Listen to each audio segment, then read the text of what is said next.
Recording in progress.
Hello, everybody. Welcome back after the constituency period. We have the bill before us. Hello, Chairperson. Hi. Which level? There's somebody. It's Moss. Pardon? Moss! Linda, you're disrupting our meeting, my friend. Okay, I think she's Good quite afternoon, loud. Chair. Okay, hi. Okay, so basically, I'm glad you're in, Comrade Mamora, because I know you have to go and vote elsewhere. You're the whip, right?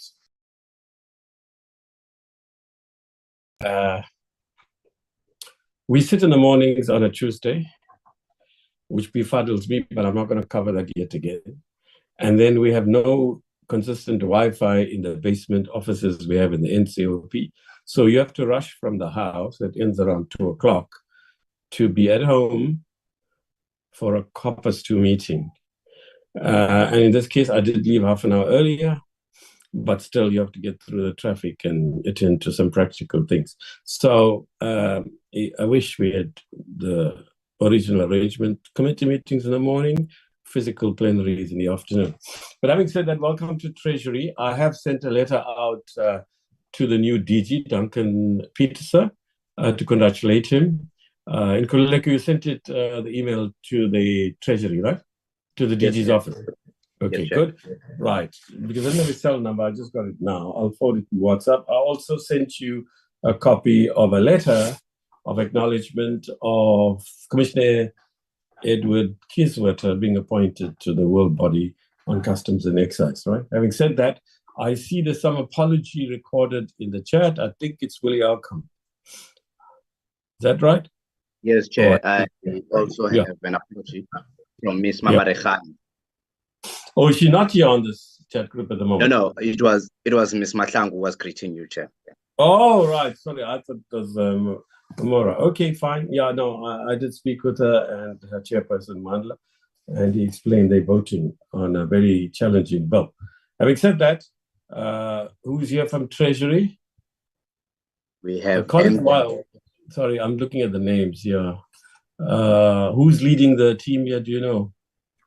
I think it should be Ngaleng Madijeng, an MP. Okay, all right. So, is she here?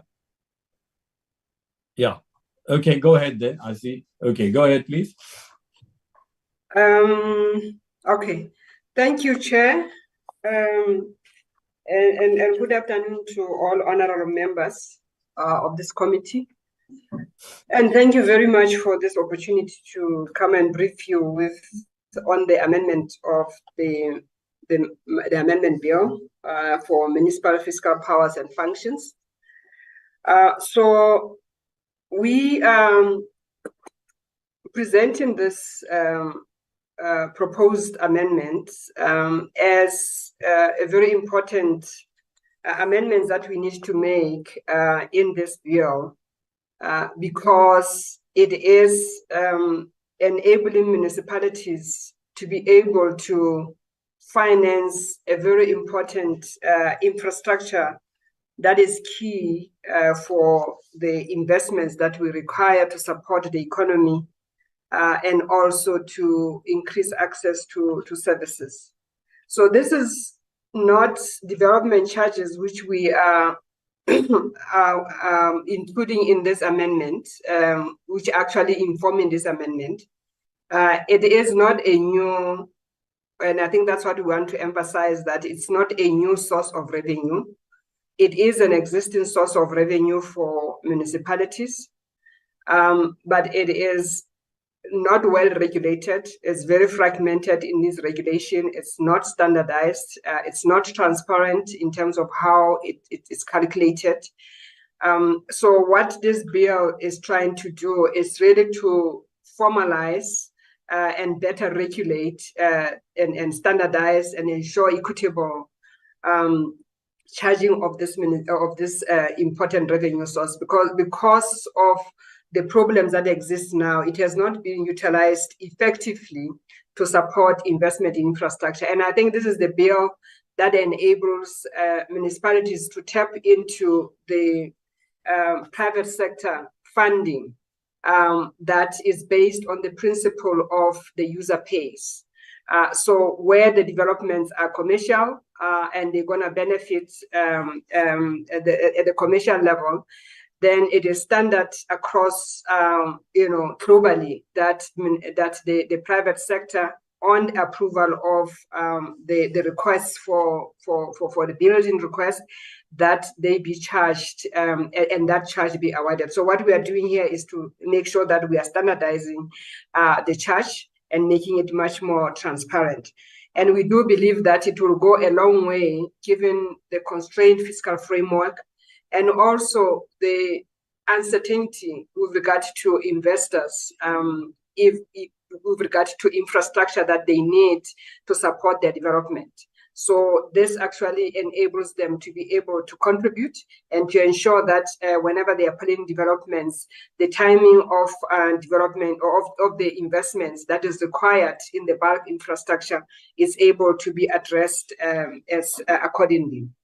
So we are also requesting this committee to also consider the technical refinements that's on two areas that we have picked up, which are quite important in ensuring that the definition of this, the definitions in this bill are appropriate for what this bill needs to achieve. So we are going to be able to outline that, and we hope that the committee can kindly consider and recommend on those proposed technical amendments that on the errors that we have picked up in the bill. So I do have a team that is led by Wendy Fanon, and they will make a presentation to you today. And that team is Wendy Fanon, Sandra Schetle, and Machuen Mpanyan. So they will take us through the presentation. So thank you very much, Chair. Okay, you will manage your team. I'm not going to keep saying next and so on. Is that okay, Madiche?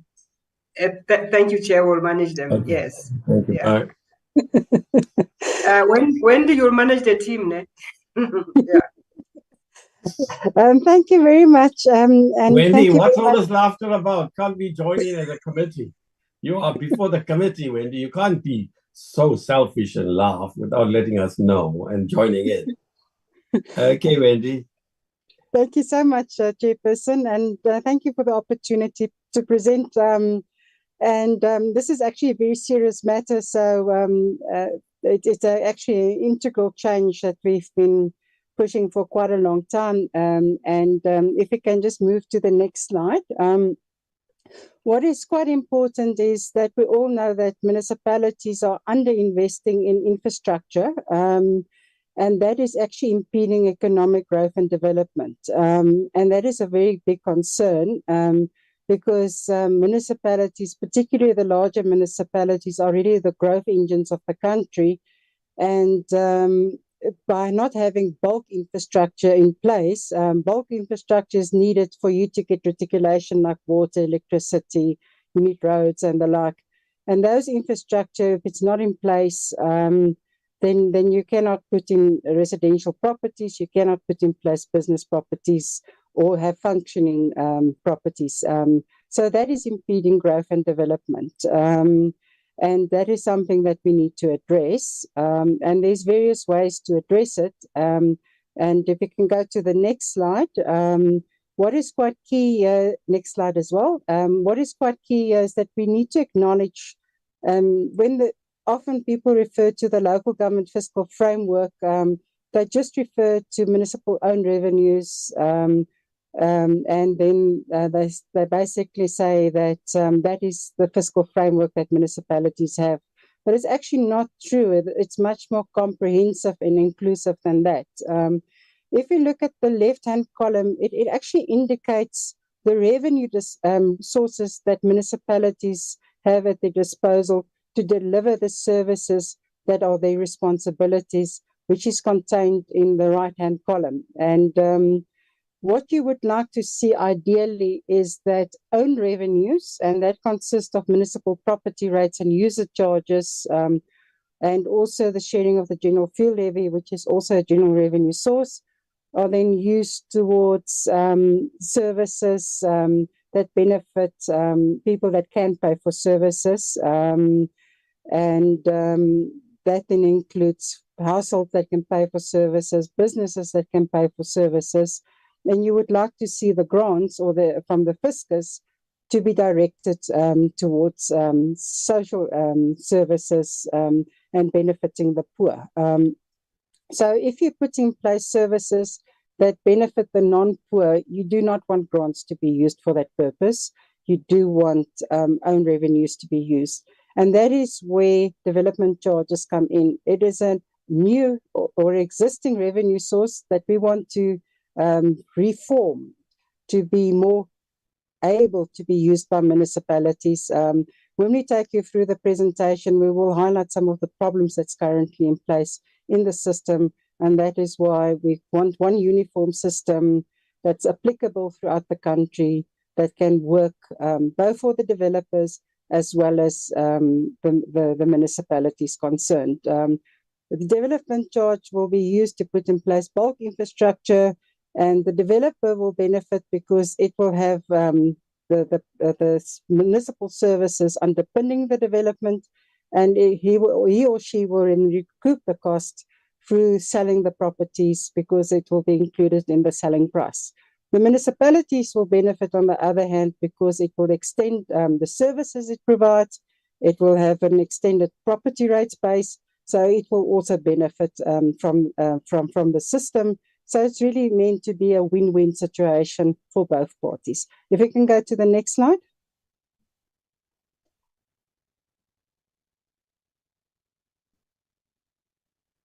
Next slide, please.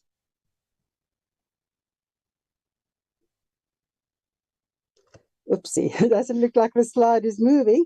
Okay, there we go. And what this slide then just indicates is exactly what I've now explained, is that if you look on average, of course, it will differ substantially per municipality.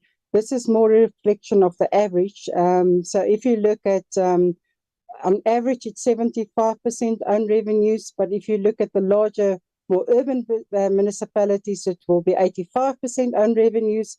And if you look at national transfers, on average, it will be 25%. But if you look for the more urban municipalities, it will be closer to, say, 10%. And for the more rural municipalities, that national transfers will be closer to 80%. And then this just indicates what I've already discussed, how the revenue sources should be attributed between the paying customers and the non-paying customers. Yeah, and of course, the development charges will not be applicable for poor households. Poor households will be funded through the Fiscal. Development charges will be targeted at those that can afford to pay for services. So that is a key distinction. It will not be to the detriment of the poor. Next slide.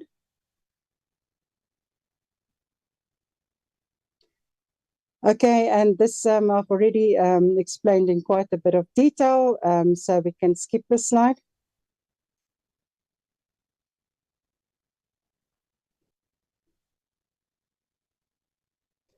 Okay, and then as Marijeng has pointed out, currently we do have challenges with development charges.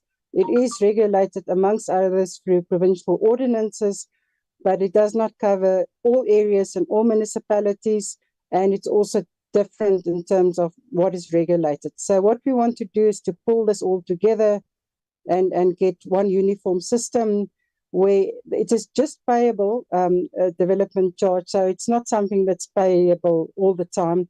It is just when a developer applies to a municipality for a land development application, and as part of the land development application, it's approved. To give a very good example of when it will be applicable, we know that particularly in urban areas, we've got urban creep.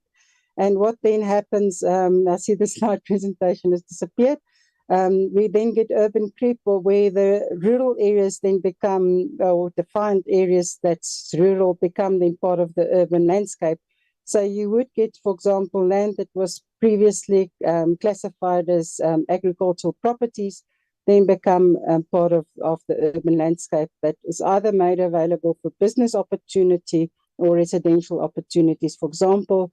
And then as part of the land reclassification for that development, a development charge is then applicable.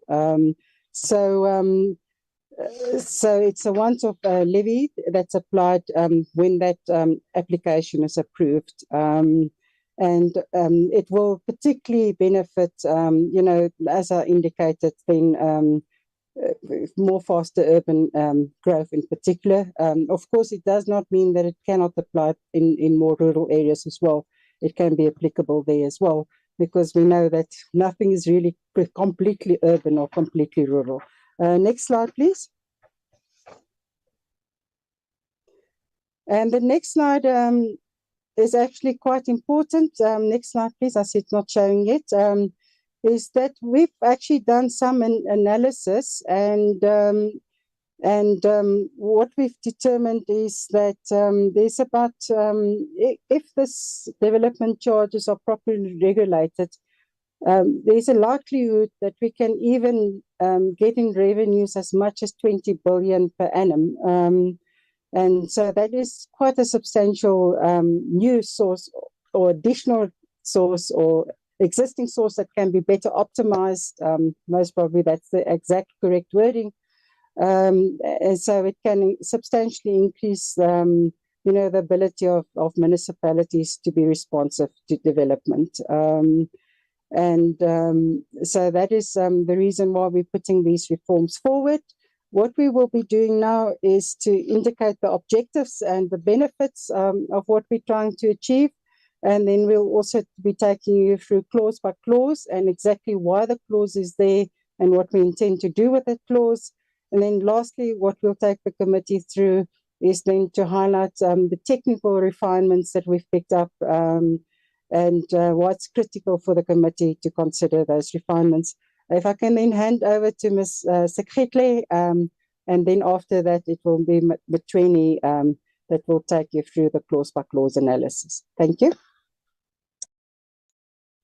Oh, okay, thanks, Wendy. Good afternoon, Chairperson and colleagues.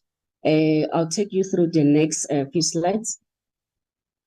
So this slide just outlines the objectives and key reforms introduced in the bill. The bill seeks to establish an ambiguous, fair and consistent basis for municipalities to recover the development charges. It also brings about a more standardized, equitable and sustainable framework for financing municipal infrastructure based on the benefit principle. And it also seeks to enable applicants to accurately estimate their development charges liability and ensure that municipalities are able to provide the required infrastructure timelessly. And once enacted, the bill will ensure accountability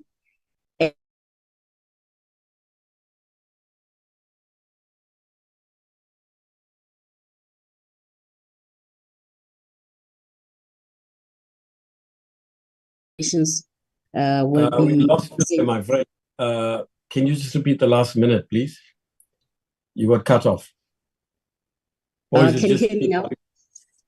Yeah, we can hear you now. Okay, go ahead. Okay. Thank you.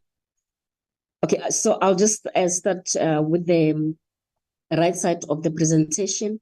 So once the bill is enacted, it will ensure accountability and transparency in the establishment and collection and expenditure of development charges. It will also provide for a uniform regulatory framework, meaning that the principles and method of calculations will be the same across all the municipalities.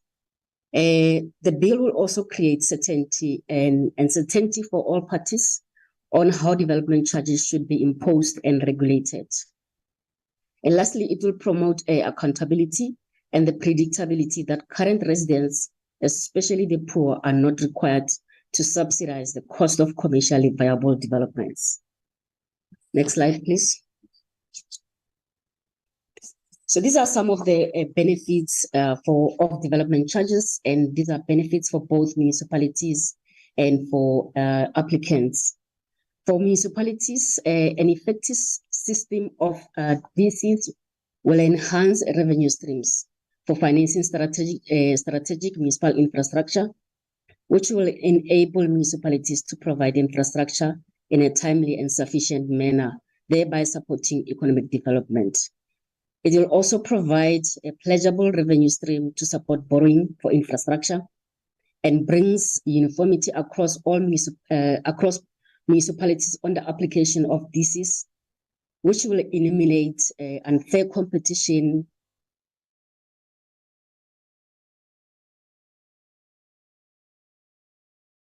Colleagues, is it me or is she fading away?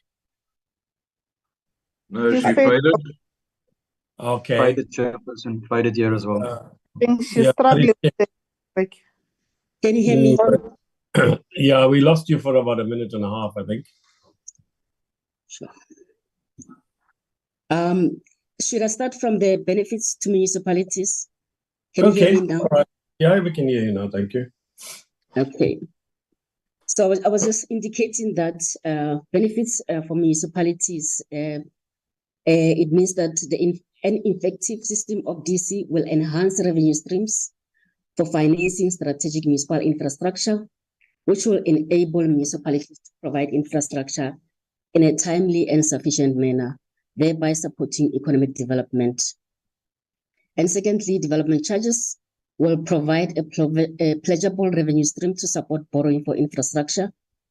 It will also bring uniformity across municipalities on the application of DCs, which will eliminate unfair competition and treatment of applicants, both within. Lastly, that a clear legal framework will minimize litigation in the administration of DC. Some of the benefits for the developers are that the legislative framework will promote predictability, meaning that applicants will be able to accurately estimate their DC liabilities and hold municipalities to account for the timely delivery of required infrastructure. Can you go to the previous slide?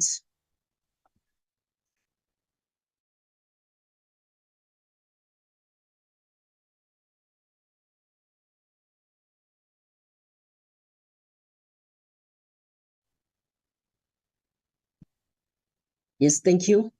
And also the legislation will promote fairness, meaning that applicants pay only for the infrastructure investments which they benefit from.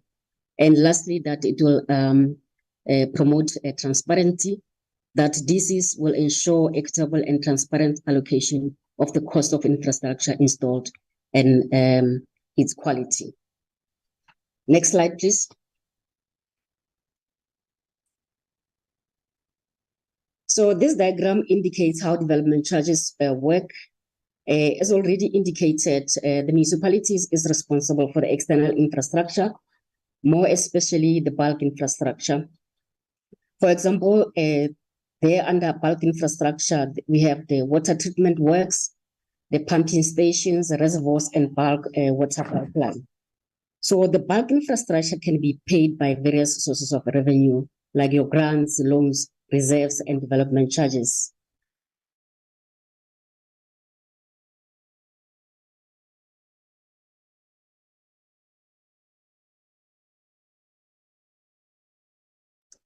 Can I ask you to take over because Sandra's disappearing the whole time? It's a bit problematic. So can I ask you to take over and continue with the presentation, please? Thanks.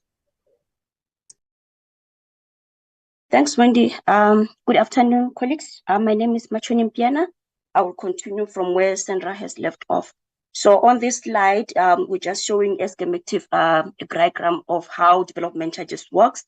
And she was just explaining that municipalities have various sources of revenue from which to provide services like your loans, also the tariffs and the development charges. But on this specific diagram, we're indicating that the municipality has the responsibility for providing external infrastructure, more specifically the bulk infrastructure, for example, the water treatment works, the water or the bulk water pipelines. And with regard to the internal infrastructure, that is the responsibility of the applicant or the developer.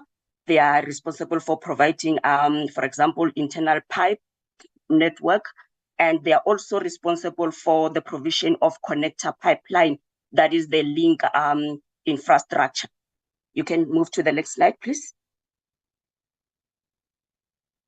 These are some of the stakeholders that we have consulted from the policy position until when we were doing the actual amendment to the Act. So I won't go through the list of the stakeholders that we've consulted. Can we please move to the next slide? So we have published the bill for public comments, and written comments were received from various stakeholders, including all the spheres of government, property owners, non-government institutions, as well as from the public. and comments were analyzed, and when necessary, the bill has been refined. And National Treasury held a feedback session with stakeholders to inform them of the outcome of the public consultation processes. Next slide, please. Then the following slide, please. On this slide, I will just take the committee through the key definitions or concepts in the bill. The first one relates to the external engineering service, which means engineering service situated outside the boundaries of a land area and which is necessary to serve the use and development of the land area. And the municipality is responsible for providing this external engineering service, as I've indicated in the previous slide. And external engineering services has two portions to it, or are made up of two portions. That is the bulk engineering service, as well as the link engineering service, where bulk engineering service means a capital infrastructure asset, which is associated with that portion of an external engineering service, which is intended to ensure delivery of municipal engineering services for the benefit of multiple users or the community as a whole, whether existing or to be provided as a result of development in terms of this municipal spatial development framework. And link engineering services means the capital infrastructure asset associated with that portion of an external engineering service, which links an internal engineering service to the applicable bulk engineering service. Then we have internal engineering service, of which the provision of which is the responsibility of the applicant.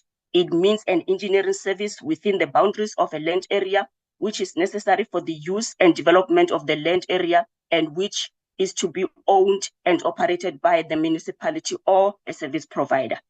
Then we have a rebate, which means a reduction granted by a municipality in terms of Section 9E of the bill on the amount of development charges payable for a category of applicants or a category of land development as per the criteria determined in its policy on development charges.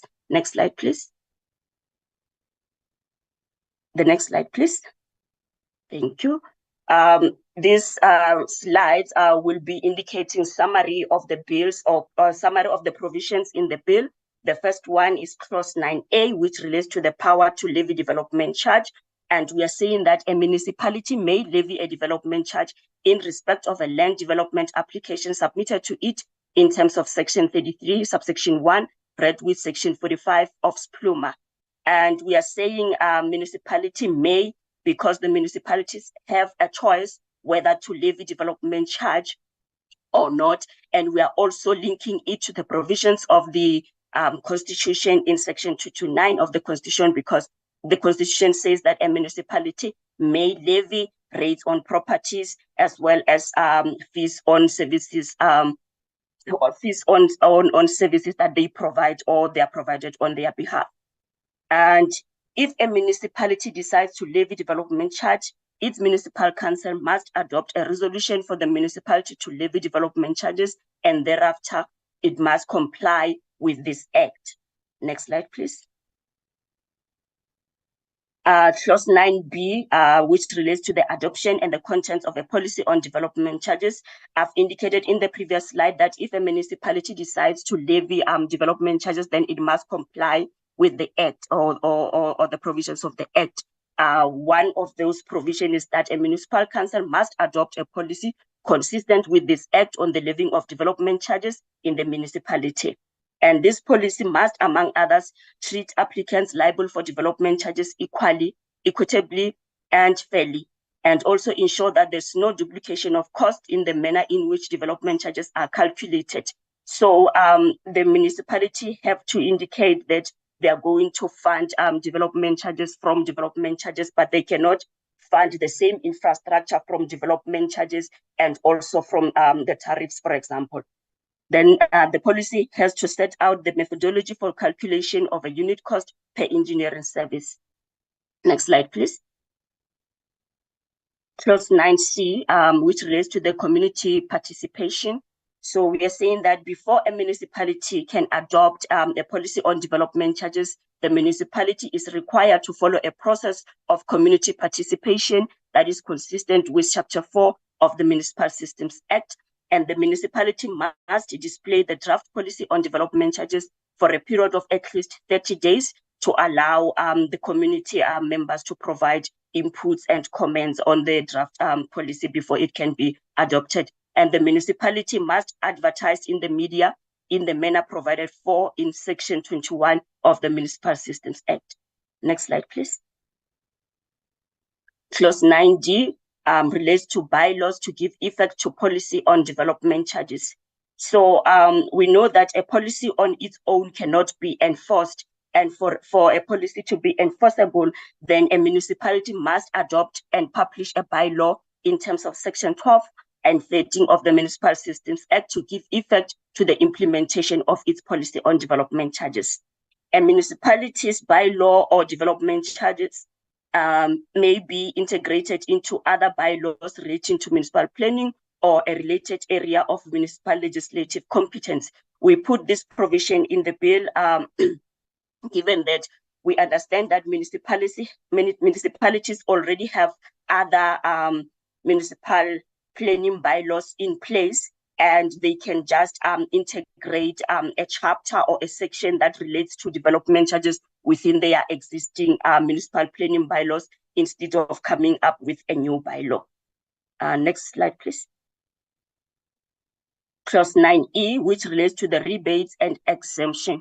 So we are saying that if a municipality has opted to levy development charges in terms of Section 9A, subsection 1, it may grant a rebate for a category of applicants or a category of land developments through reducing the development charge payable in respect thereof, or exempt a category of applicants or category of land developments from paying development charges where it has set out the criteria for rebate or exemption in its policy on development charges. Then if a rebate or exemption is granted in terms of Section 1, the municipality must set out reasons and identify the alternative funding source for the required bulk engineering services to the value of the rebate or exemption. And we put these two clauses in, or two provisions in here, the one about the criteria and the one about identifying the alternative funding source for the required bulk engineering services to guard against any abuse of the rebates as well as the exemptions. Next slide, please.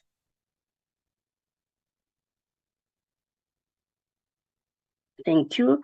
Clause 9F relates to the engineering services agreements. We're saying that an engineering service agreement must be concluded in respect of any approved land development which necessitate the installation of internal engineering services or external engineering services, whether by the municipality or an applicant. Some of the provisions that this engineering service agreement should regulate at least the following matters. That is the nature and the extent of the internal engineering services or external engineering services that must be installed by the municipality or an applicant, the timing of commencement and completion of the internal engineering services or external engineering services that must be installed by the municipality or an applicant, the amount of an applicant's cost of installation or the process for determining that amount, where an applicant is to install link engineering services or bulk engineering services, including the process after installation for making any adjustment to that amount, and also indicate the dispute resolution in cases where one of the parties may default from the engineering services agreement or the terms of the engineering service agreement. Next slide, please. Thank you. Clause 9G relates to the installation of external engineering services by an applicant. And we put this clause in given that the municipality or the development charges can either be paid in monetary terms or in kind where the applicant installs infrastructure on behalf of the municipality. So we are saying a municipality which levies development charges may agree in writing with an applicant that the applicant installs all or part of the bulk engineering services required for an approved land development, and the municipality may offset the cost of installation of such bulk engineering services against the associated development charge. A municipality may require that bulk engineering services are installed to accommodate a greater capacity than that which is required for the land development, especially where such greater capacity of the bulk engineering services will support future developments in the area of the land development as determined by the municipality. Then if the cost of installing bulk engineering services by an applicant exceeds the development charge for the land development, the municipality must reimburse or offset the amount in excess of the development charge in accordance with an agreed payment schedule by a period not exceeding 3 years from the date of completion of the installation by an applicant, unless an applicant waives his or her right to reimbursement of that amount or any part thereof. And we put the time period there not exceeding 3 years, given that we want to give the municipality enough time to make the necessary budgeting requirements for them to make the reimbursement. Next slide, please. Thank you. Clause 9H, which relates to the non-installation of bulk engineering services by a municipality. We are saying that if a municipality fails to complete the installation of bulk engineering services within a period of 12 months from the completion date as stipulated in an engineering services agreement, then the municipality must reimburse the applicant that portion of the development charge which is attributed to the failure, with interest charged at the applicable rate as determined in terms of Section 8, subsection 1A of the PFMA, and calculated from the date of completion as stipulated in the engineering services agreement. The municipality and an applicant may agree to extend the time period for completion of the bulk services by the municipality. We put this provision here, given that there might be other circumstances which are outside of the municipality's control and might affect the completion date as outlined in their engineering services agreement. So we put this provision to say that they, both parties, the municipality and the applicant, may agree to extend the time period. So if within this extended time period, then the municipality is able to complete the completion of the bulk services, then it doesn't have to reimburse the applicant. Next slide, please. Thank you. Clause 9I relates to the bulk and link engineering services as part of internal engineering services. So we are saying that where a bulk or link engineering service is intended to service subsequent developments and traverse the internal boundaries of the land development by an applicant, both services must be regarded as external engineering service. And the reason why we put this provision in is that there might be a situation where you find that a link or a bulk engineering service it's passing through the land development area, and when subsequent applicants come, they might refuse to pay development charges because they might view it as being an internal engineering service. So we just wanted to make it clear that it is to be regarded as external engineering service in that kind of a situation. Next slide, please. Thank you. Clause 9J relates to the dispute resolution. So if a person's rights are affected by a decision regarding development charges taken by a municipality, then such a decision or such a person may appeal against that decision in accordance with the mechanisms provided for in Section 62 of the Municipal Systems Act. Then where a dispute arises in relation to any matter that is regulated by an engineering services agreement, then such a matter must be resolved in accordance with the dispute resolution mechanism provided for in that agreement. Next slide, please. Thank you. Clause 9K relates to the delegations. So here we're just saying that except to the extent provided, sorry? Okay. There's an interruption. Can you help there, please, man? Oh, it's sorted. Okay, thank you. Go ahead. Sorry about it, Sandra. Thank you. So we are saying that except to the extent provided otherwise in this chapter or in any other legislation, a power or duty conferred upon a municipality in terms of this chapter, other than the power of a municipal council to adopt a development charges policy and a bylaw, may be delegated to an official of the relevant municipality. So any power or duty related to the development charges can be delegated, but the power to adopt a development charges policy as well as a bylaw cannot be delegated. So that remains the responsibility of the municipal council. Who is this? Who keeps interrupting? Who is it exactly? Please, can I know? It's Moss Chair. But I think it's Moss again. It's very predictable, right? Can you just give her a ring and tell her, please, man? It's a committee meeting. Thank you. Go ahead, please. Yeah, thank you, Chair. No, I was just clarifying that any power or duty that is related to development charges can be delegated to an official within the relevant municipality. But the power to adopt development charges policy as well as the bylaw remains the responsibility of the municipal council, and it cannot be delegated. Next slide, please. Thank you. Clause 9L relates to the financial misconduct. So Section 171 of the Municipal Finance Management Act applies with the necessary changes required by the context where an official of a municipality willfully or negligently contravenes any provision of this act. Next slide, please. Thank you. So we just wanted to indicate what municipality should do or is expected to do in order to prepare for the passing of the legislation.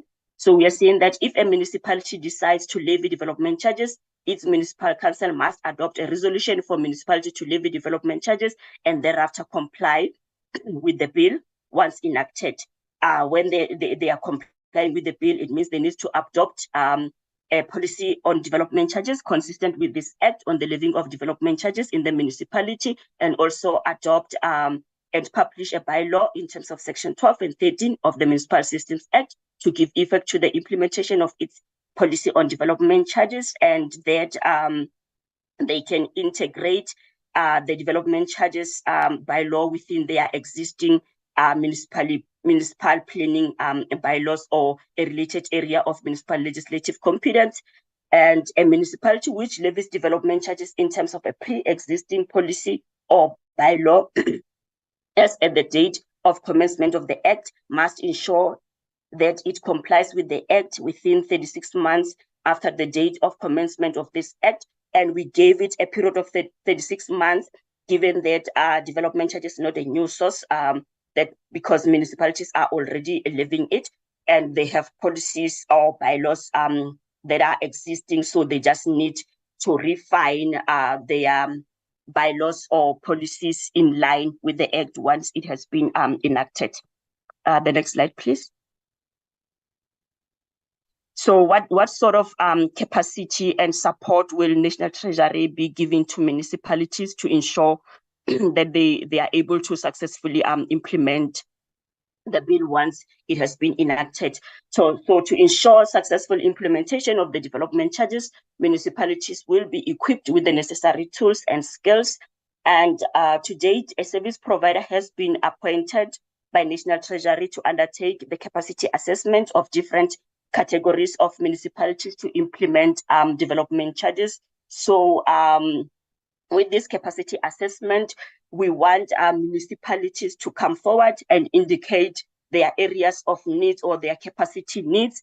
And based on those, then we will develop a set of tools that we will be training municipalities on to ensure that they will be able to implement the bill once enacted.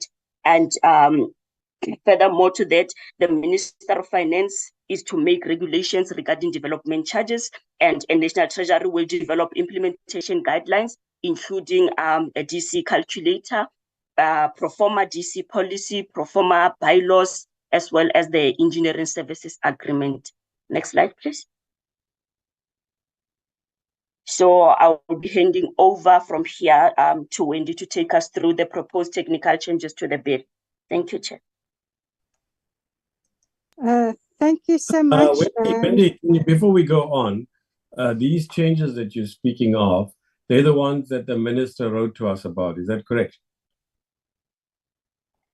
Or what are you dealing with here? Is these the changes? When you say technical changes, what do you mean? Absolutely correct. Absolutely correct. All right. You know what? You should answer this question, right? Why is this happening? You see, previously, I mean, like, we never had this, Wendy. Where after a bill has been adopted by the NA, now and then there were glitches, technical glitches with the ATC section, right? It was Parliament's confusion, sometimes in cooperation with you, sometimes yourself as department officials, sometimes as Parliament. But now I see it's happening quite regularly. It's unusual. It shows there's a quality of exchange between the Treasury and the Parliament is declining. Why is this happening? This is about the third time in the last 18 months we get a bill adopted by the NA, then the department discovers there's some botch-ups, and then the minister writes to us. Obviously, we'll look at it on its specific merits, but can you explain why it happens? First, take us through it, and then explain later why it happens, okay? Either you or the DDG, please. Okay, thank you. Thank you so much. And again, really, apology for this. What happened is how we picked this up is when we were busy with the guidelines, because we, although we're currently processing the bill, we are also in the process of, starting to work on the regulations and the guidelines. And then when going through that, unfortunately, we picked up certain mistakes. It is very, very unfortunate, and we should have picked it up sooner. One of the reasons why it was done is that when we developed the legislation, the SPLUMA amendment clauses were not yet in place. So we were working on a draft document where they're now closer to finalization, where certain changes were made. So unfortunately, those things happen when you're working alongside changing one piece of legislation at the same time another department changes another piece of legislation. And that was what resulted in some of the first two changes that I'm going to present has got to do with lands for park and open spaces. We used it differently. We refer to open parks and spaces, and that is the incorrect terminology. That's the first error that occurred. So we want to make changes to the definition just to use exactly the same terminology that's used in the SPLUMA. And then secondly, land for parks and open spaces do not fall within the SPLUMA definition of infrastructure. And when this legislation was crafted, it was assumed that it falls within the definition of infrastructure, which is not correct either. So we need to make those two changes to the definitions so that we align back to SPLUMA, so that otherwise what will happen in the end is that there could be confusion when these two pieces of legislation are then, evaluated alongside each other. So we're aligning ourselves to SPLUMA, and so you can see that the parts that's underlined has just changed the wording around, and then also it made it clear that it is capital infrastructure, but also it also links back to not just engineering services as defined in SPLUMA, but also parks and open spaces. And that is what this changes are entailing. If we can go to the next slide. Again, we're just making it clear that the capital infrastructure asset, you need to add to that definition parks and open spaces or municipal service. This is just linked to the previous change as well. So it all relates back to parks and open spaces, and ensuring that that is also subject to development charges. Because when a developer puts in place an application, we know in residential areas, in terms of municipal practices and policies, it's also required in a residential area that there are open spaces and parks. So it's critical for the development. So it's not a nice to have, it is an actual requirement. So it's just to clarify that.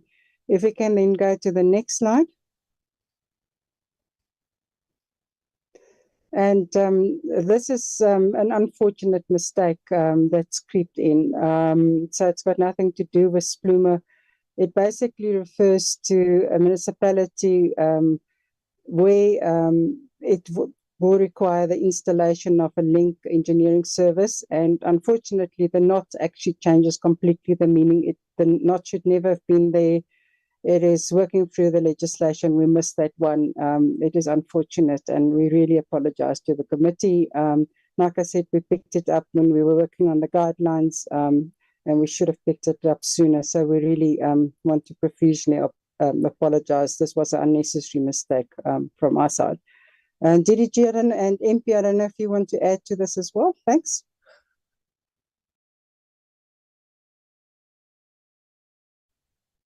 It's MP van Skoon. No, thank you, Wendy. I'm also covered by your response, Wendy. Thanks.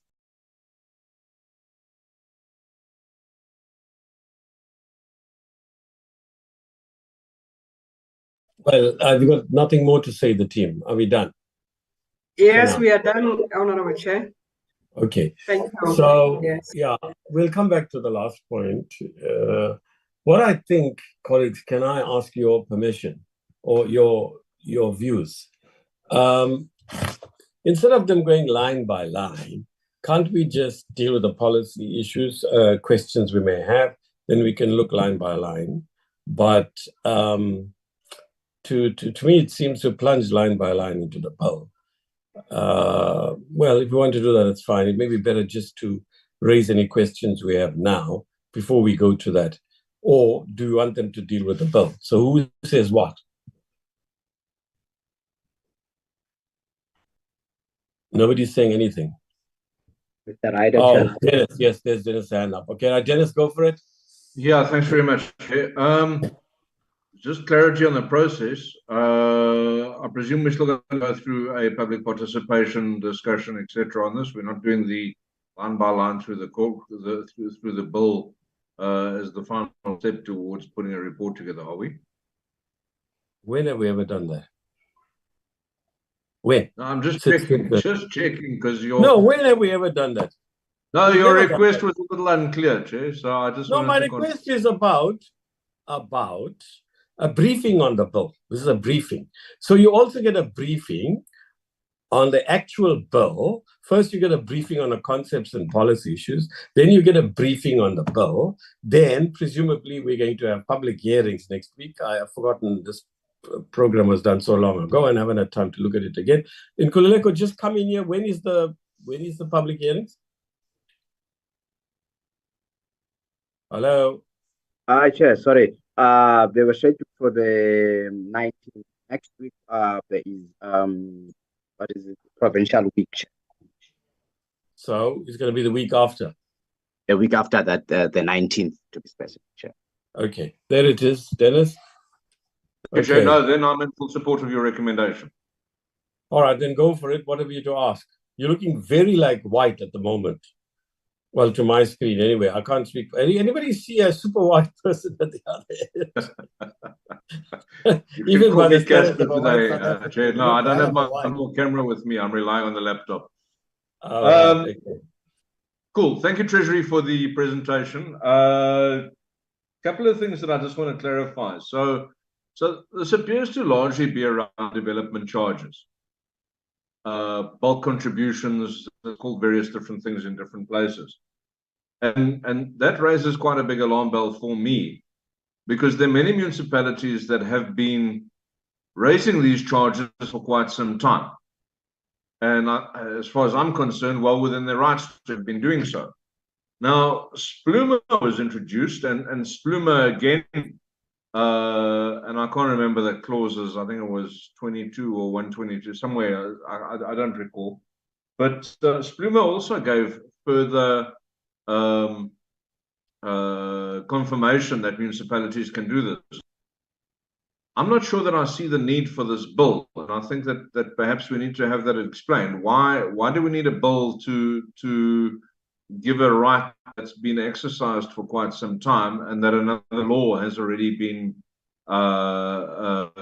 introduced to cover? So the municipality, I mean, the subordinate legislation to the Constitution, be it the Structures Act, the Municipal Rates Act, and Splume is another one. So they already have the right, as far as I'm concerned. I don't understand why we have the bill. That's number one. Before we get to that, I should have mentioned already that I have major concerns with the tagging of this bill. I note that it's been tagged as a Section 75 bill. And I realize that there's a process that we normally go through in terms of checking the tagging of bills. But noting the content of it, I really don't believe that this is a Section 75 bill.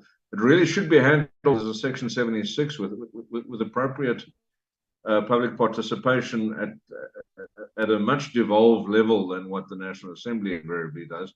And I haven't followed the bill through the National Assembly process, but I certainly will be looking at what they've done, because yeah, I don't believe it's been appropriately tagged. In addition to which, I mean, I note the comment in various different places that Treasury does not believe that traditional leaders needed to be consulted on this, so they didn't consult with traditional leaders on this. And I wonder if that's really accurate, because frankly, are we saying that none of these type of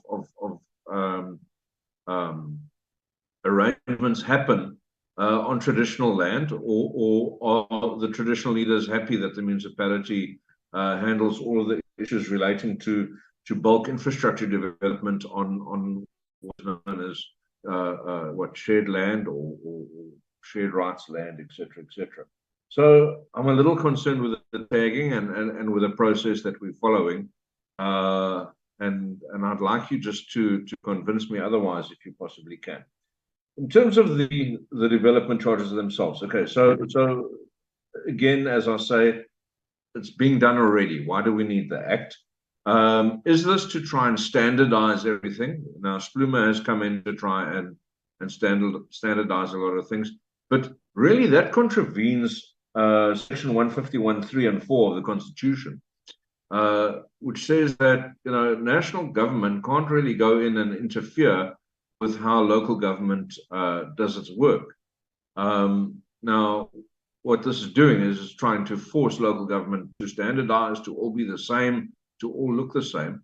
And I think more and more, as you go out into the real world, outside of your offices in Pretoria, you will find that no two municipalities are the same. There are massive differences, and there's needs to differentiate between these things.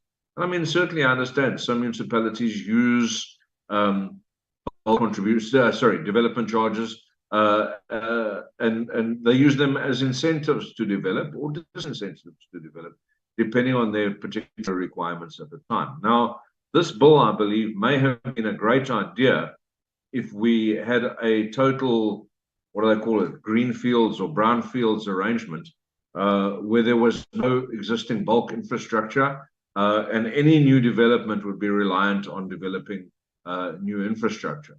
But, in cases where municipalities have got surplus capacity, where municipalities have got,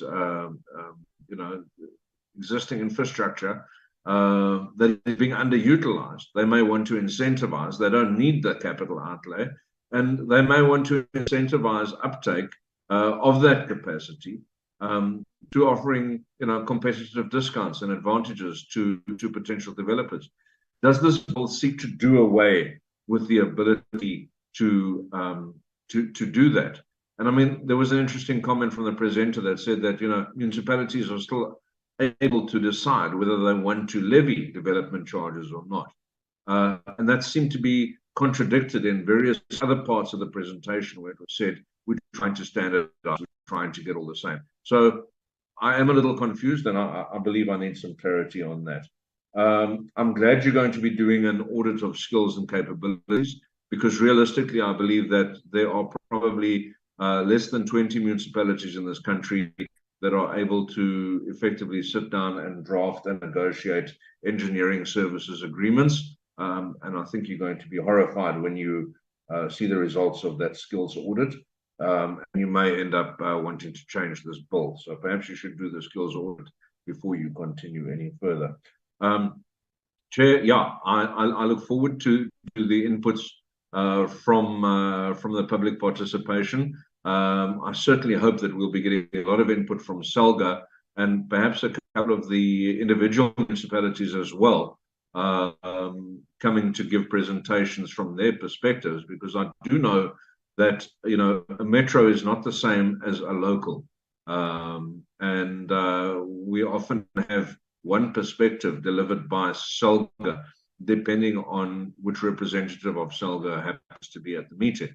And that position is not necessarily reflective of the entire SALGA.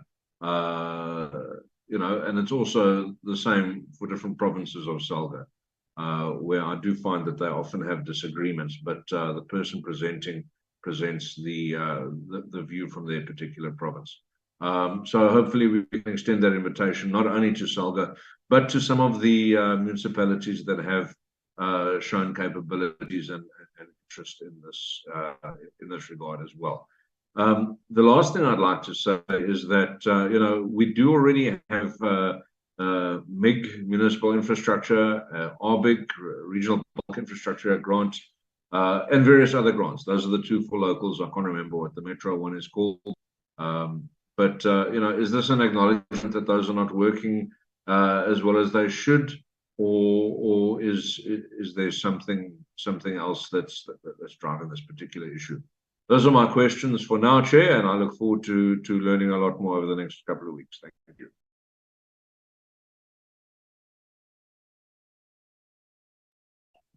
Now, there's Simon and there's Fonny. Good afternoon, Chair. Good afternoon, colleagues. Good afternoon, Treasury. Let me acknowledge the presentation. Chair, I will request to close my video because I'm on a 4-hour load shedding, so I might have a problem of a network.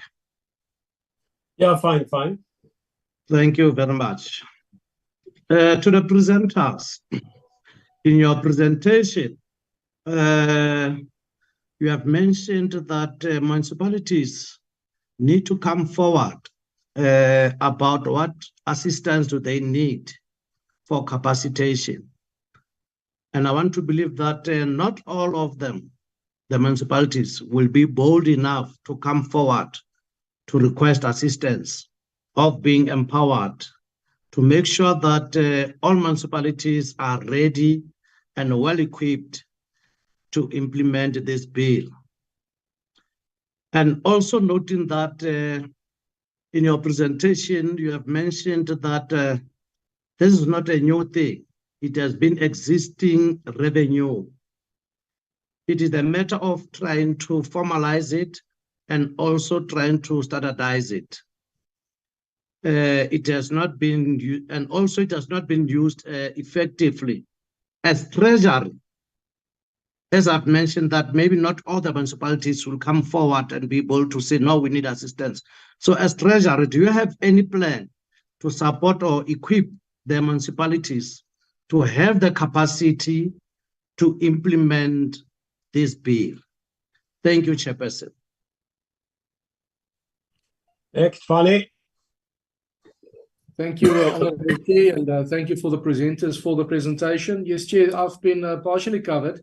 Just a few things. From my point of view, this bill is trying to basically supplement the work that the district municipalities is supposed to do with regards to the provision of bulk services, and putting this huge responsibility on the developers that is supposed to contribute in that specific municipal area by developing the area.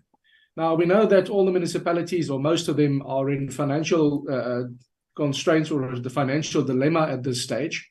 But I've got a concern with regards to the development charges. I mean, Honourable rightfully said that it is currently taking place, but it's not necessarily ring-fenced. And I mean, this bill allows for a gate to stand open. Then that should a municipality not honor their part of the deal by putting bulk services or assuring that it is there, that the developer can be partially reimbursed. But at the end of the day, it's the developer that takes the risk to do the development. And with this door that's open for the municipality just to stand back and say, sorry, we couldn't do that. We're going to look at a partial reimbursement. That could also allow for the developer to have huge financial losses as a result thereof. I mean, it's common knowledge that district municipalities are failing the local municipalities at this stage by not providing bulk services. And I want to know what Treasury's view is with regards to district municipalities, because in most of the cases, it's basically just funding salaries of employees and directors and municipal managers and not effectively delivering a service and supporting the local municipalities. And if we can perhaps be provided with more information with regards to the parks and open spaces that's supposed to form part of that specific paragraph, do I understand correctly that by implication, by including it in that paragraph, that it can be rezoned without following a parks closure process? Or if I can just be provided with more information with regards to that, sir. Please, Chair. Thank you. Anybody else? No, I don't see anybody. Okay. Firstly, it's the same issue that Dennis raised. Why is it a 75 bill? Almost all bills are 76 that relate to local government.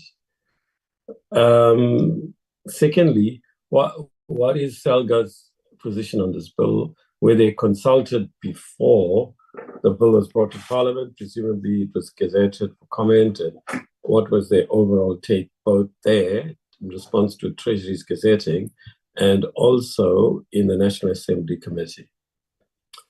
Thirdly, my overall view for what it's worth is that why is it taking so long to come with a bill like this? To me, it seems it's overdue. And, to my colleagues here, I just want to say, you see, in different ways, we acknowledge, not least the ANC, that the model isn't working the way it should. And personally, I played a role as part of an excellent team, let me add, in shaping this model.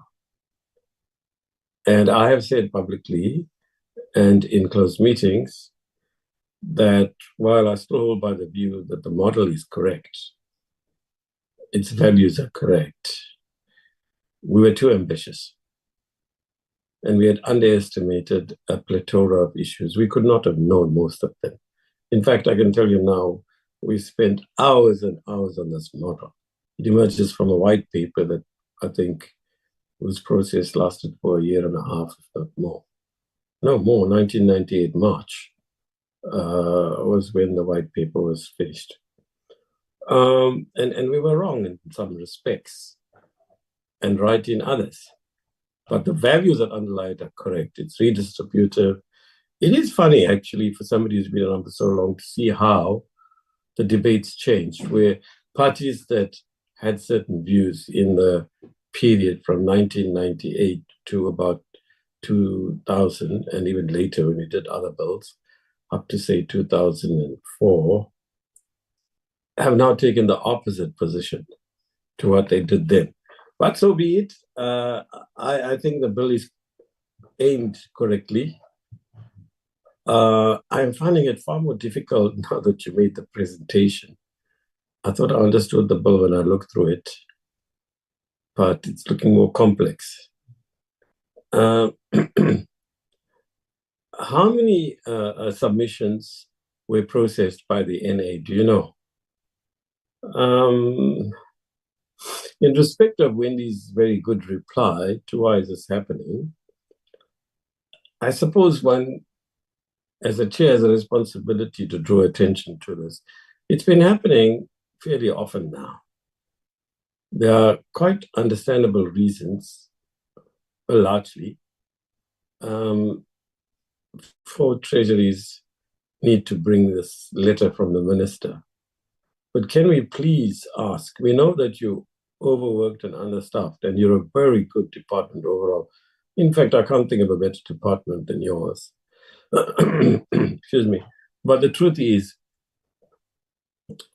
between Parliament and yourselves, when I mean Parliament, I mean the officials in Parliament and yourselves, because, you know, there's no obligation, I later learned, 10 years too later, for a chair to go through every clause and check that the amendments were done, which is what I used to do from 98 till about 2004. And then I was told, no, that's not your job, actually. It's the legal services unit, if I'm right, Frank, and the ATC people and the department officials who's worked it out, that they've done what Parliament requires. So we can discuss that some other time, maybe. For now, unless there's anybody else, can you reply to this before we ask you to just brief us on the actual bill? I don't see any other hands in Kulileko. No more hands, Chair.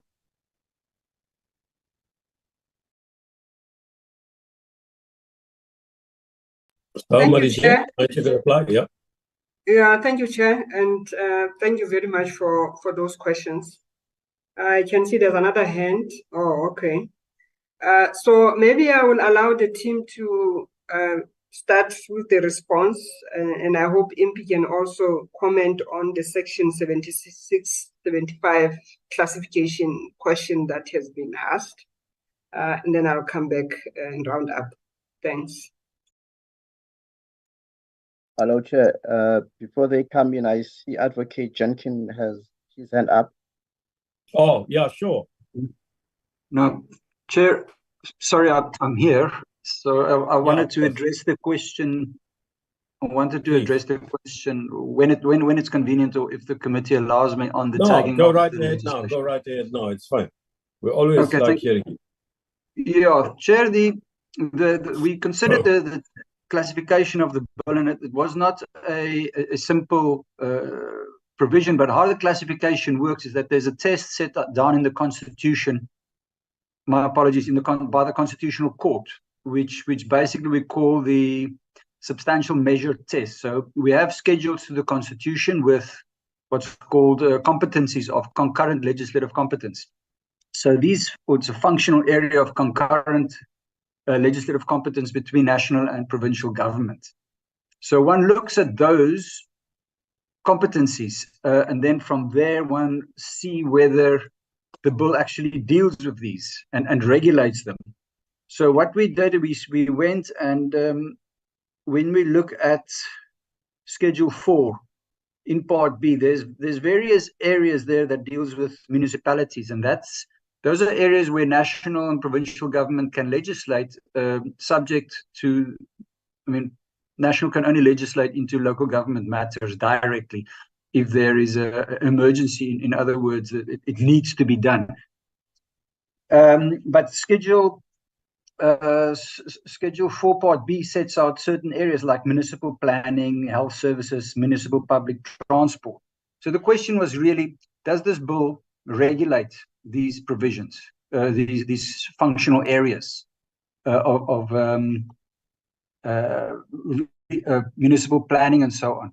So we looked at that, and there's another court case, Chairperson, that actually deals with this question, which was held or decided in the High Court in Cape Town, which says that once we're looking at whether a bill in a substantial measure affects one of those competencies, one must remember that the test is for direct regulation. It's not for a knock-on effect, because a bill will have knock-on effects. If we deal with in another committee with international maritime laws, it will have an effect on harbors, which is a local government matter. But that's not the function of that legislation bringing in that international treaty. Much like in this area, the primary purpose of the bill is to amend the Municipal Fiscal Powers and Functions Act and to provide a regime for municipalities to levy development charges. What is also quite important is that that provision has been there in other legislation, so it's not a new matter. And in our view, there was a knock-on, because we're dealing with the levying of those charges for development. Certainly there's a knock-on on areas like municipal planning, municipal public works, etc. Stormwater management is another one can think of, water and sanitation services, and so on. But it's a knock-on effect. It's a side effect of the legislation. So this legislation doesn't deal with what it does, much like a financial bill does. It tries to set uniform practices around this specific area of development charges. And that is why we then said or advised the joint tagging mechanism that this bill, in our view, does not directly affect and in a substantial measure those functional competencies in Schedule 4 and 5 of the Constitution. And insofar as we dealt with the referral to the National House of Traditional and Khoisan leaders, again, there, first of all, it does not, we look specifically at the provisions in those acts. And what is required to fall within those provisions is that there must be a direct effect on the traditional or Khoisan communities, or it must contain provisions pertaining to customary law or customs of traditional or Khoisan communities.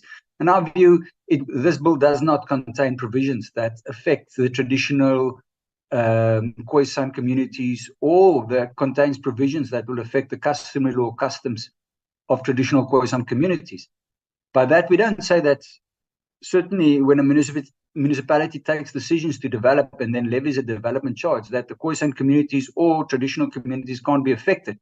But this bill doesn't fall within our category that at this point it needs to be referred to the National House of Traditional Khoisan leaders. If a municipality takes certain decisions, certainly it will have to consult with the relevant traditional or Khoisan leaders, as well as other people there when a development takes place, as it's required in law. But that is our consideration of the question, and it was not an easy question. But that is where we are at this point in time, Chairperson. Thank you.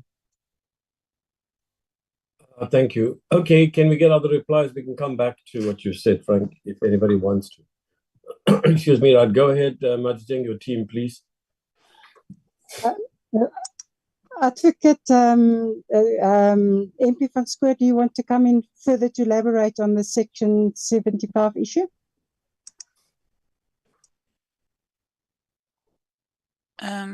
Wendy, sorry, I can't. My video is not working. Yeah, I don't think the point is the Parliament, the view expressed by Treasury and that of the state law advisors that it's a 75 bill, and it was then for Parliament's joint tagging mechanism to decide whether that's correct or not. So I can't add anything to what Advocate Jenkins said. Thank you. All right, since we're there, I think maybe the way the conversation's panned out, maybe it's better to settle this issue because tagging is so crucial. So the one question I want to ask for the committee as a whole, meaning it's a matter that affects all of us across party political divides. It's an empirical one. In the NA process, did people raise questions about the tagging? And if so, who did?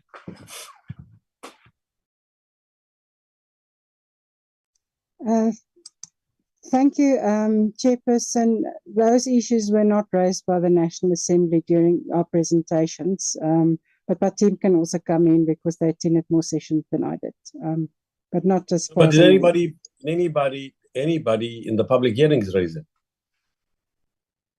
Did Salga, for example, raise it? And civil society stakeholders? Nobody. Excuse me?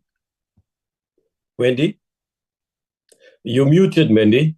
Wendy. No, Chairperson, they did not. During the public presentations, only Salga presented, and that is not something they raised during the Oh, there's only one presentation.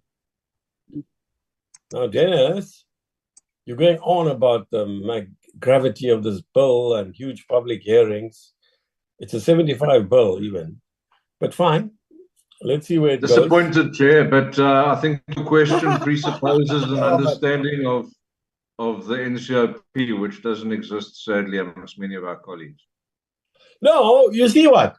I would have thought, I mean, really, realistically, you guys have one caucus, okay? Like all parties do, whether you're in the NA, then you will discuss the bill in your caucus.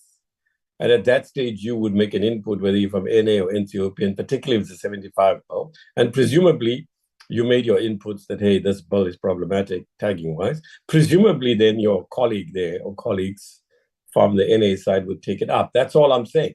Because, I mean, nobody raises it, not even Selga, which normally fights all the time. I don't know what they do now, Wendy, but in my era when I was on the NA side, from 1998 to 2004, they were constantly telling us, comrades though they were of ours, we knew some of them personally in those days, oh, no, you're going too far and so on. So I don't know what Selga's like now, but the fact that they haven't raised it is quite an important signal to me at least. But hey, people are entitled to their views. And I'm just a bit surprised there was only one submission, and that too from a statutory body. Okay, well, there it is. Go ahead with the other issues, please.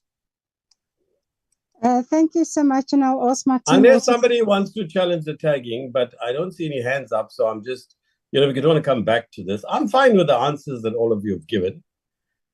And so for me, I don't have an issue. I don't see any other hand up, but fine, let's move on. Just I'm not going to pursue the matter, but I do disagree with Advocate Jenkins' take. But perhaps him and I can agree offline to a small wager on the chance that someone takes this to the Constitutional Court. But yeah, no, I've heard these answers and noted. Thank you, Chair. All right, well, that's their right. They must do that. Oh, we're not going to, what we're going to do? Ensure that the judge is appointed is a former member of the Communist Party so that he will take the instructions from the Politburo. No, that's not going to happen, okay? So, okay, the court will decide. That's the ultimate arbiter. Thank you. Thank you so much, and thank you for the questions, and we'll try to answer it to the best of our abilities. And my team will also come in to assist on specific questions. A very key question was asked, why do we regulate? Why is this necessary? That the municipalities do legally have the right to levy development charges. There's specific reference made in Spluma towards that and the like. The issue is, that is 100% correct. It is currently regulated. It is referenced in Spluma that development charges may be levied, but it does not put any norms and standards in place. There's currently provincial ordinances that regulate development charges, and that is where the problem comes in. As we know, provincial ordinances, we did not always have wall-to-wall municipalities. So what will happen, some of the provincial ordinances will cover parts of municipalities, but not all municipalities or all regions, areas that's covered by municipalities. So not all municipalities are currently subject to the provincial ordinances. And then also the various provincial ordinances deal with development charges in a very different way. So what you get in terms of regulation in one municipality, in one province, will very much differ from what is practiced in another municipality, in another province. And what that has resulted in is a lot of developers are currently taking municipalities to court in terms of development charges. And because of these legal uncertainties of it being regulated in various places, and the regulations are very different, it is causing problems for municipalities to levy development charges. So what we've actually picked up, although it is a revenue source for municipalities, a number of municipalities are actually a bit reluctant to levy it at this stage because, they get then enshrined in battles with developers in this regard, which is quite problematic. So what this legislation is trying to do is not to over-regulate development charges. The flexibility is still in place with the municipalities. It is just to put standard practice in place so that there's some uniformity, and that developers feeling that they paying their fair charge, and municipalities are also feeling that they can optimize this revenue source. So this whole piece of legislation amendment has been put in place to make it a win-win situation, both for municipalities and for the developers. And we had substantial consultation with all the stakeholders involved in the process. We've had discussions with SALGA, we've had discussions with metros, we had discussions with developer associations and the like. We've had numerous public consultations. And throughout that process, we learned a lot, and we really tried to put in place a fair system, that both for the municipalities and the developers in place. So it's really not meant to over-regulate an existing revenue source. It's similar to, for example, the Municipal Property Rights Act, where the whole intention is to put in place norms and standards. It is not, but the right still vests with the municipality to levy property rates. The reason why there's reference made to May, a municipality, there's a number of municipalities in the country, and some municipalities will opt to levy development charges, other municipalities will opt not to levy development charges. The same, by the way, applies to property rates. A municipality may opt to levy property rates or not levy property rates. Of course, we know that they will forfeit a huge revenue source if they don't do that. So it's the way the Constitution is written. But if a municipality opts to levy development charges, it cannot then decide, I will levy development charges on certain developers in certain areas of the municipality, but I will omit to do it in other areas of the municipality on other developers. So in that way, you will create a very unfair playing field. And so if a municipality decides to levy development charges, it then makes the whole municipal area subject to development charges. And only in terms of municipal policy may certain rebates and exemptions then be provided. And to give a good example of exemption is we do know that bulk is not just going to, say, a business area or rich households. It also goes to, bulk will benefit areas that cross, various areas in a municipality. So it can have areas that's social in nature, and it will have also areas that's commercial in nature. So what you would want to do is, it's not replacing MEG. It is actually, for example, the municipal infrastructure grant for smaller municipalities, the urban settlements development grant, where it comes to metros, for example, is supposed then to cover the social part of that bulk, and not then to levy development charges on the social side of that development. And that part, municipality will then exempt from development charges. In other cases, there could be some social benefits or other economic benefits. And in terms of the municipal policy, it's flexible. It's the municipal policy. It's not nationally prescribed. Will determine where can rebates be provided. So there's still opportunities for that as well. So if a municipality wants to push certain developments and then levy lesser development charges, it's still able to do that. So this is really not infringing or supposed to infringe in the rights of municipalities. It's really to improve the regulatory field and ensure that the current process that's very badly regulated, that there's a more streamlined and better place put in place in this regard. So SPLUMA just refers to development charges, like I've indicated. It does not go into detail on putting in place a uniform system. Then with regard to underutilized infrastructure and a municipality still wanting to push for that, I think I've already responded to that in my previous response. In terms of a municipality then covering it in its policy that will ultimately find expression in its bylaw. Then with regard to the skills and the skills process and how we've measured the skills process in terms of municipalities and how they can contribute. Can I ask Matweni and Sandra to come in here? But also important to that, that is just one initiative that we've put in place, and that we're doing it while the bill is being processed. So before the bill comes in process, that we've got a very good idea of the skills that is in place. But also we can indicate what we will do once the bill is in place to upskill municipalities in that regard. Then with regard to the question about district municipalities basically not giving the support to local municipalities in terms of bulk. The system is slightly differently designed because if you refer to, for example, water and sanitation, either a district municipality is authorized to provide water and sanitation, or a local municipality is authorized to provide water and sanitation. So it won't be that a district municipality and a local municipality is jointly authorized to provide water and sanitation in the same municipal area.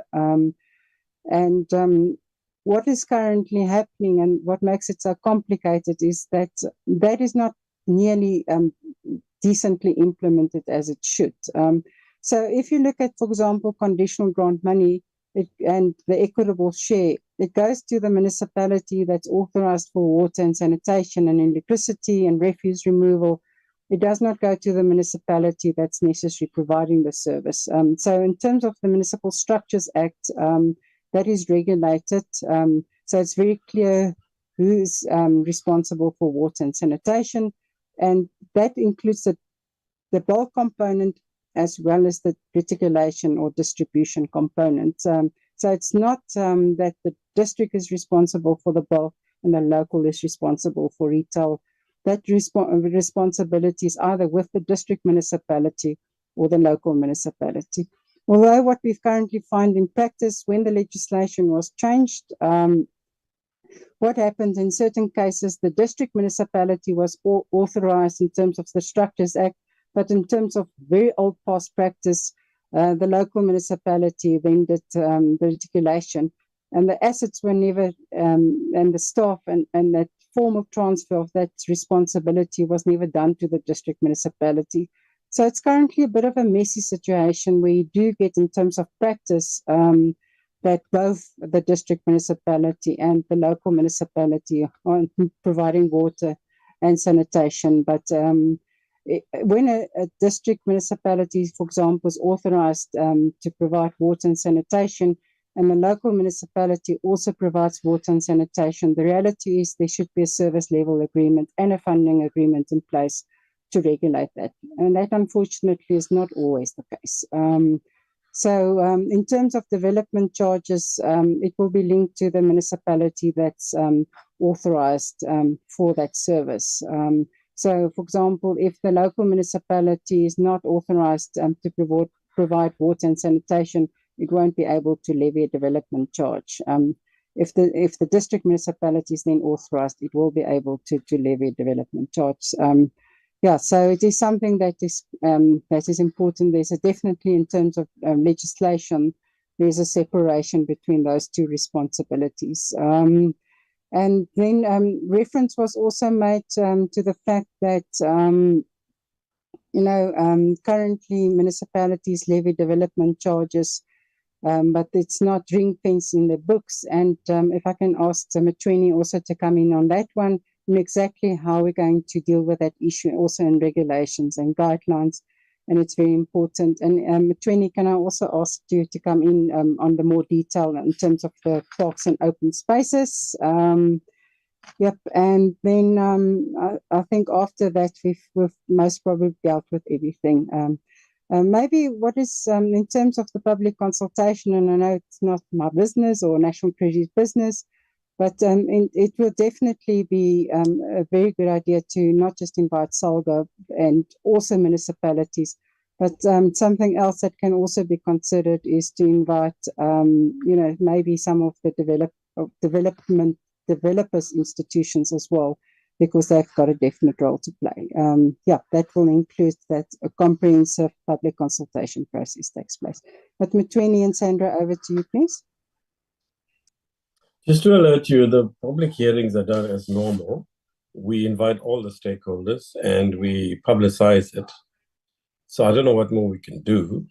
And much of this should have been done on the NA side, because after all, it's a 75 bill. Did you raise that with the NA? Wendy? No, Chairperson, I did not. Unfortunate, but fine. Okay.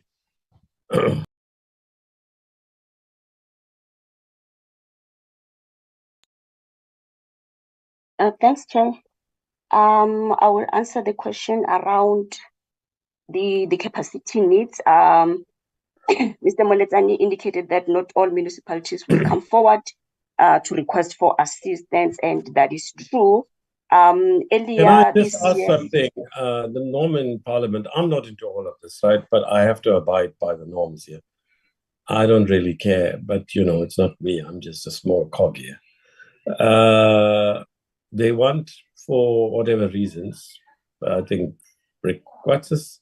Broadcasting and YouTube reasons and whatever else, for people who are speaking to be videoed as well, unless there are conditions that rule it out. So unless you have connectivity issues, can you put your video on, please?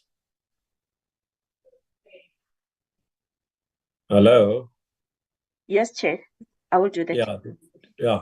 But if you're having connectivity issues, I don't really care. I just think what matters is what a person says, okay? But this is not me. I abide by a lot of rules I personally don't agree with. But hey, this is Parliament, and I'm one out of thousands of chairs here. Okay. Okay. Thank you, Chair. So I was saying that Mr. Moletsani indicated that not all municipalities will come forward and request assistance in terms of the capacity needs within their areas, and that is true. Earlier this year in March, we held a pre-capacity assessment workshop where we invited all municipalities so that we can explain the purpose of this project, the capacity assessment project, and also to indicate how we are going to be undertaking the capacity assessment. And we had good representation, but other municipalities from other provinces didn't pitch. But that didn't derail us, given that we are also going to be developing pro forma DC policies, pro forma bylaws, and issuing the regulations, and also developing a DC calculator to assist municipalities to implement development charges. And over and above that, Chair, we've been doing some work where municipalities that wants to impose development charges, but they do not have policies in place. We were assisting them to come up with policies. Those that wanted to amend their policies, we also provided inputs and comments in those policies that they wanted to develop for living development charges. So we've been quite hands-on in terms of assisting municipalities to address their capacity needs. And we will also be holding provincial trainings throughout the country, where all the categories of municipalities will be invited, so that we train them on the various tools that we have developed so far, including the implementation guidelines. So we will train them on how to use those tools that we have developed. So just to indicate that we are really working very hard to ensure that our municipalities are well capacitated to implement development charges.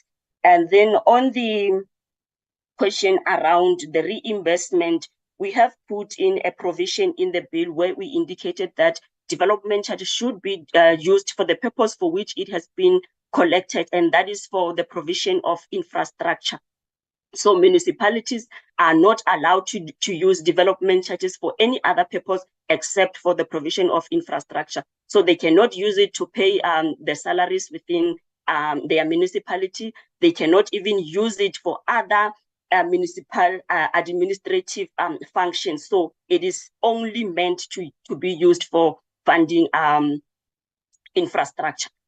And with regard to the parks and open spaces, Chair, we are aware that SPLUMA Section 50 already indicates that where a land development application provides for the use of land for residential purpose, then such a land application should be subjected to land for cost, should be subjected to the cost of land for the provision of parks and open spaces, and it is for the responsibility of the applicant. So in our bill, we're just linking it to that specific section to say that municipalities are also allowed to use development charges to contribute towards the cost of land for the provision of parks and open spaces. Then the applicant has to pay for that as well. Because the reason why there is a need to have that parks and open spaces is basically because of the proposed land development that they want to develop within the municipal area.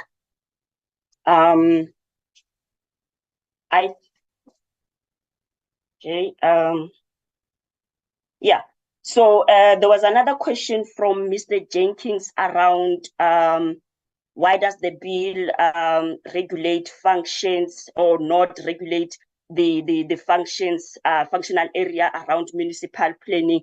And the reason why our bill is not regulating the municipal planning is because our bill is purely meant to regulate the financial aspects of municipalities and not the planning part.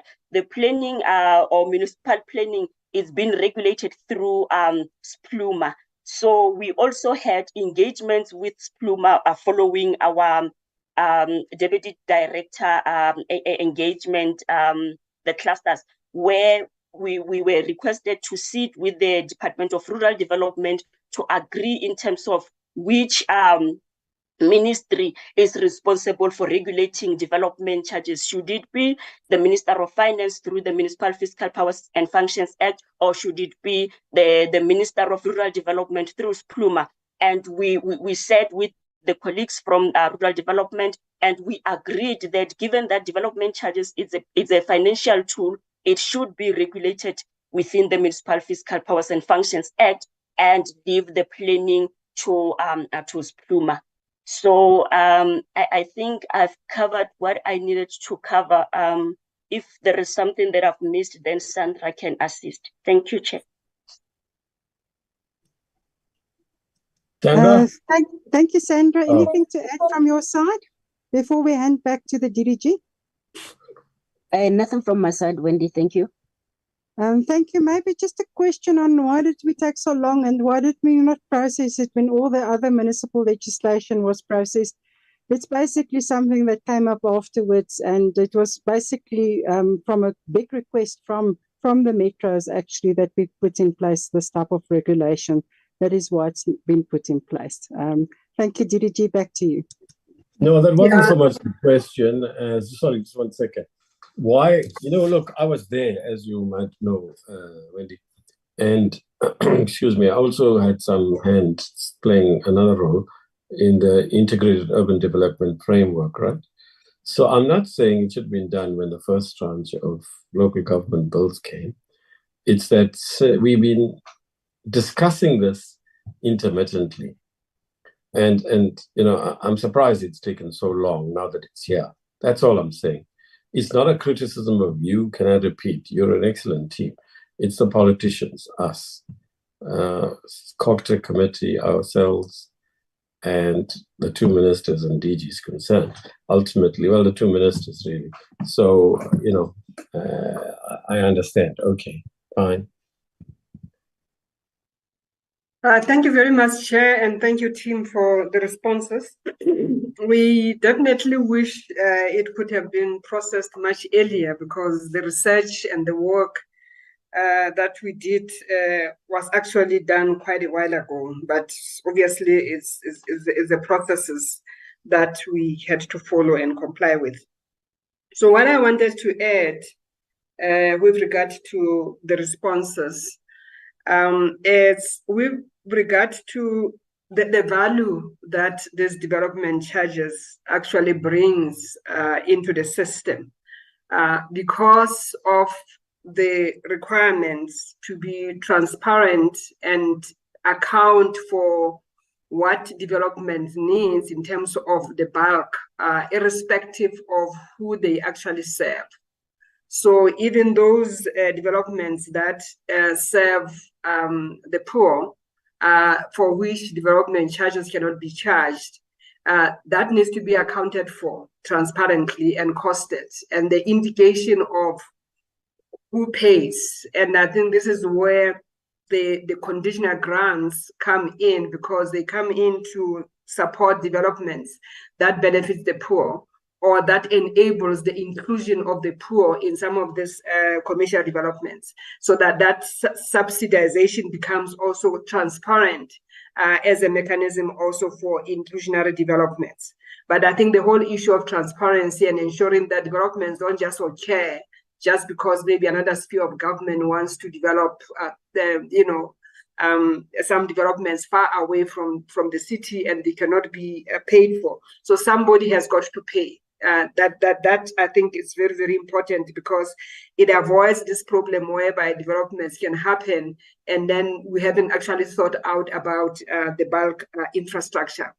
And also to ensure that the conditional grants are actually targeted for the developments of investments that will include the poor, that will support the poor.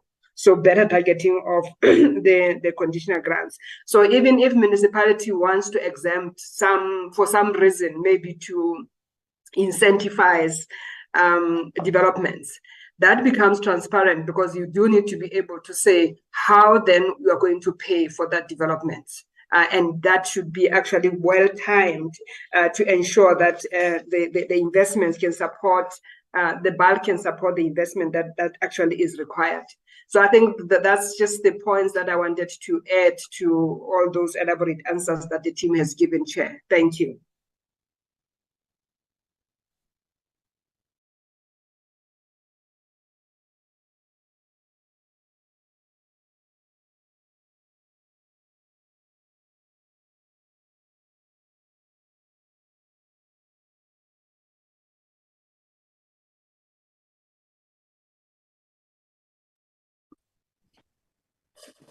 Oh, Sorry. yeah.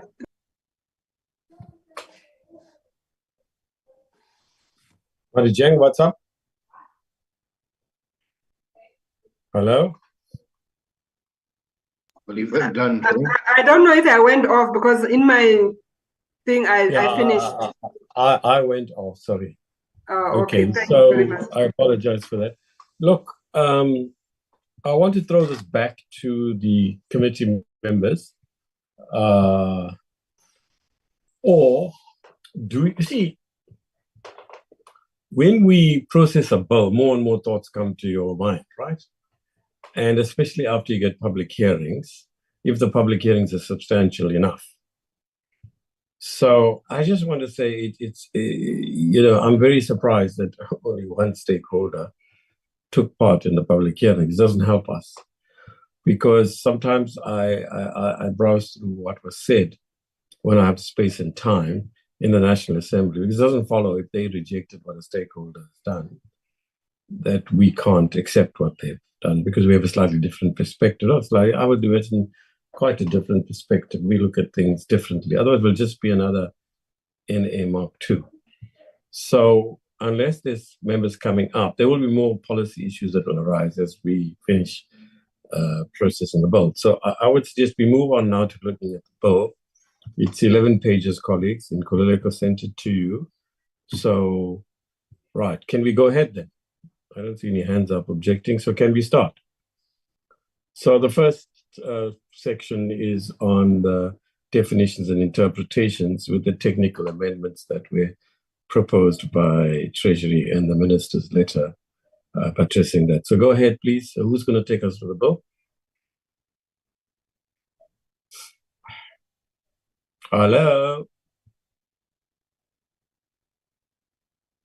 There we are.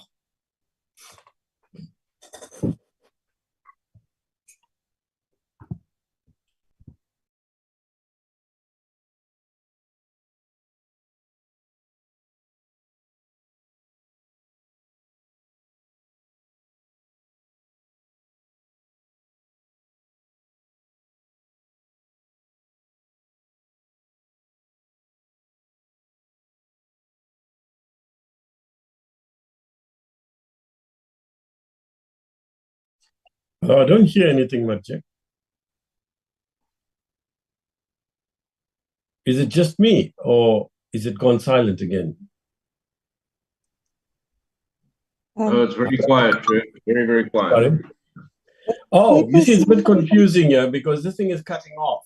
So I don't know whether it's me or who. Okay, so who's taking us through the bill? You still don't know.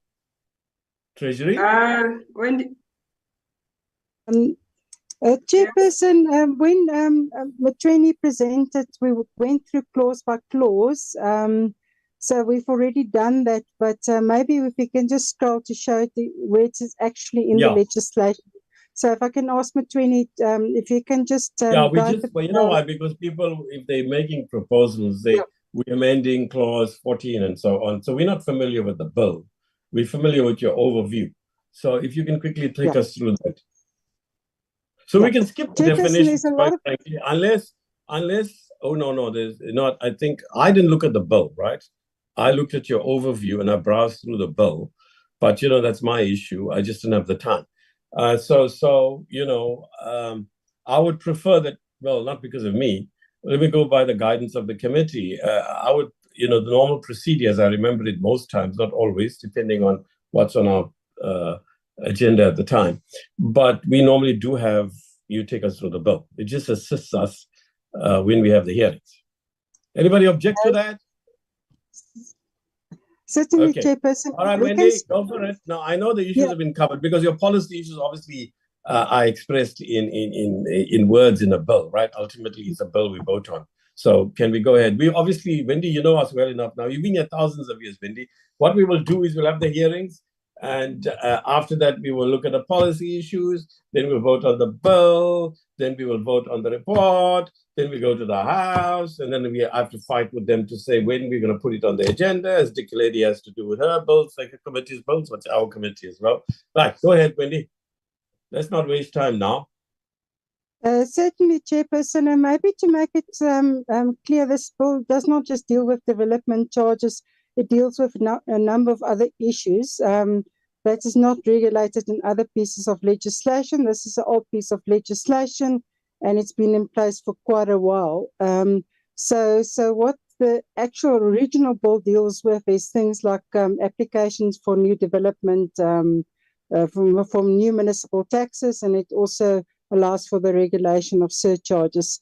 So what we're adding is a new section that deals with development charges. So this is being put in place in addition to what is in the current legislation.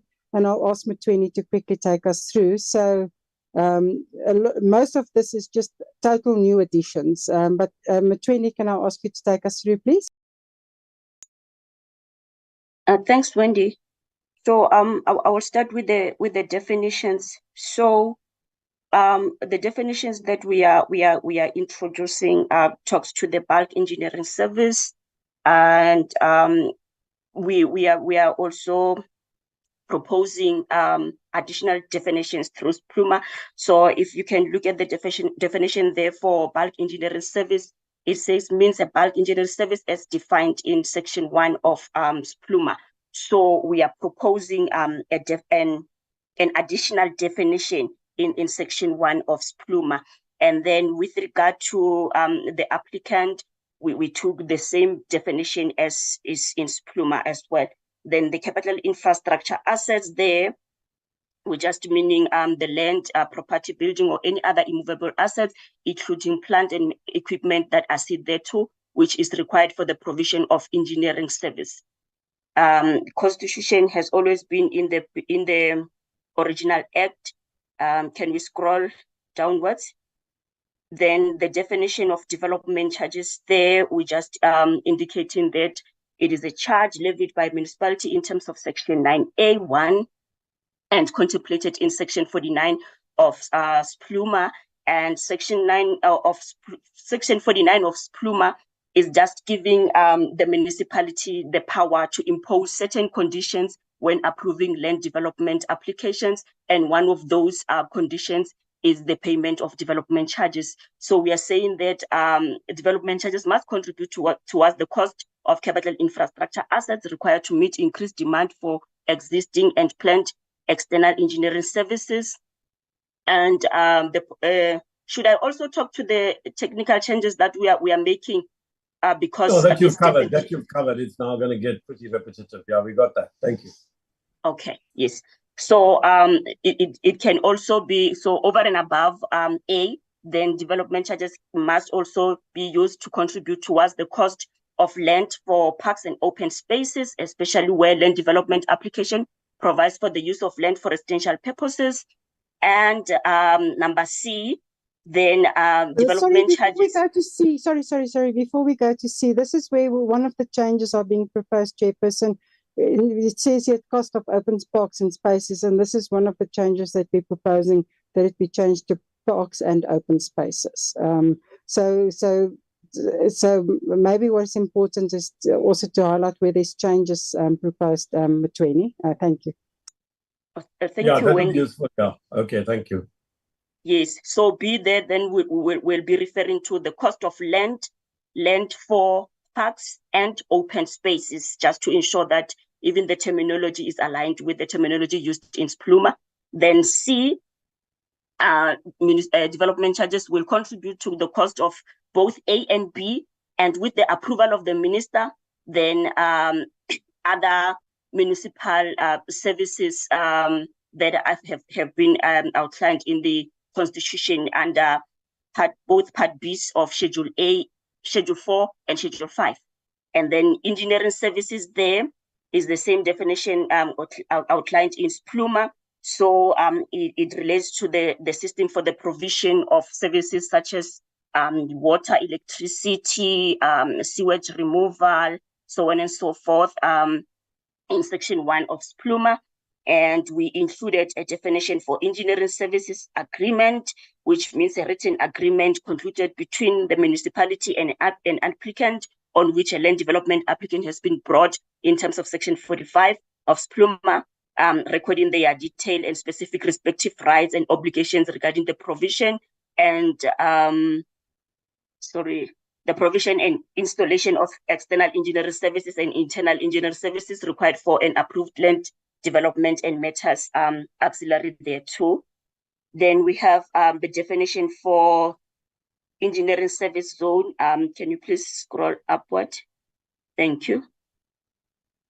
And then with regard to the engineering service zone, it just means for engineering services, the area within a municipal boundary which is served by a geographically or technically distinct network of capital infrastructure assets as determined in accordance with Section 9B2E, subsection I.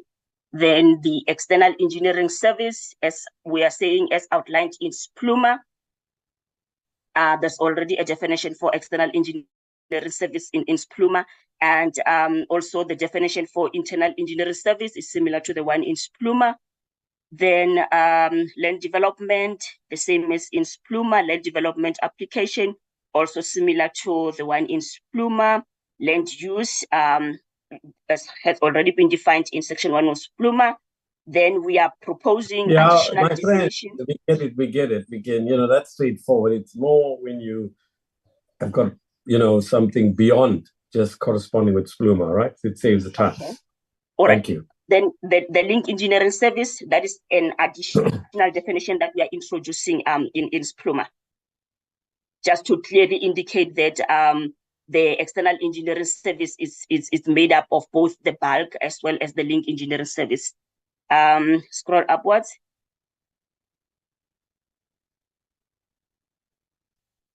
The rest of the definition have been outlined in the original act. Scroll upwards. Okay. Okay. Everything else has been outlined either in the original act or in SPLUMA, except for the last one, the unit impact, which means the average demand that a land use or mix of land uses is expected to have on an engineering service. Then, yeah, let's scroll upwards. Okay, then, sorry, yes. Then under section 2 there, we've added subsection C there, where we indicated that section 2 of the Municipal Act is hereby amended by the addition of the following paragraph, paragraph E, provide for development charges and matters connected therewith. So we just added that. Then you can scroll up. Thank you. Then here we added subsection B under section 3, that chapter 2 and 3 do not apply to development charges. So those chapters deal with the surcharges and the introduction of new taxes by municipalities. We can scroll upwards. Okay. Then clause 9A, that's where I've indicated that it relates to the power to levy development charge. So we just indicated that a municipality may levy development charge, and if it does so, then it needs to comply with the provisions of the legislation by where the municipal council will be expected to adopt a resolution for the municipality to levy development charges. And also just indicating that the power that the municipality has to levy development charges is subject to section 229 of the Constitution, and this act, as well as the policy on development charges adopted in terms of section 9B. Then 3 there, which just indicated, remember the question about the ring-fencing of development charges. So we indicated the development charges collected by a municipality must be used for the purpose of funding or acquiring capital infrastructure assets in a timely and sufficient manner, and to support current and projected land development in the municipal area.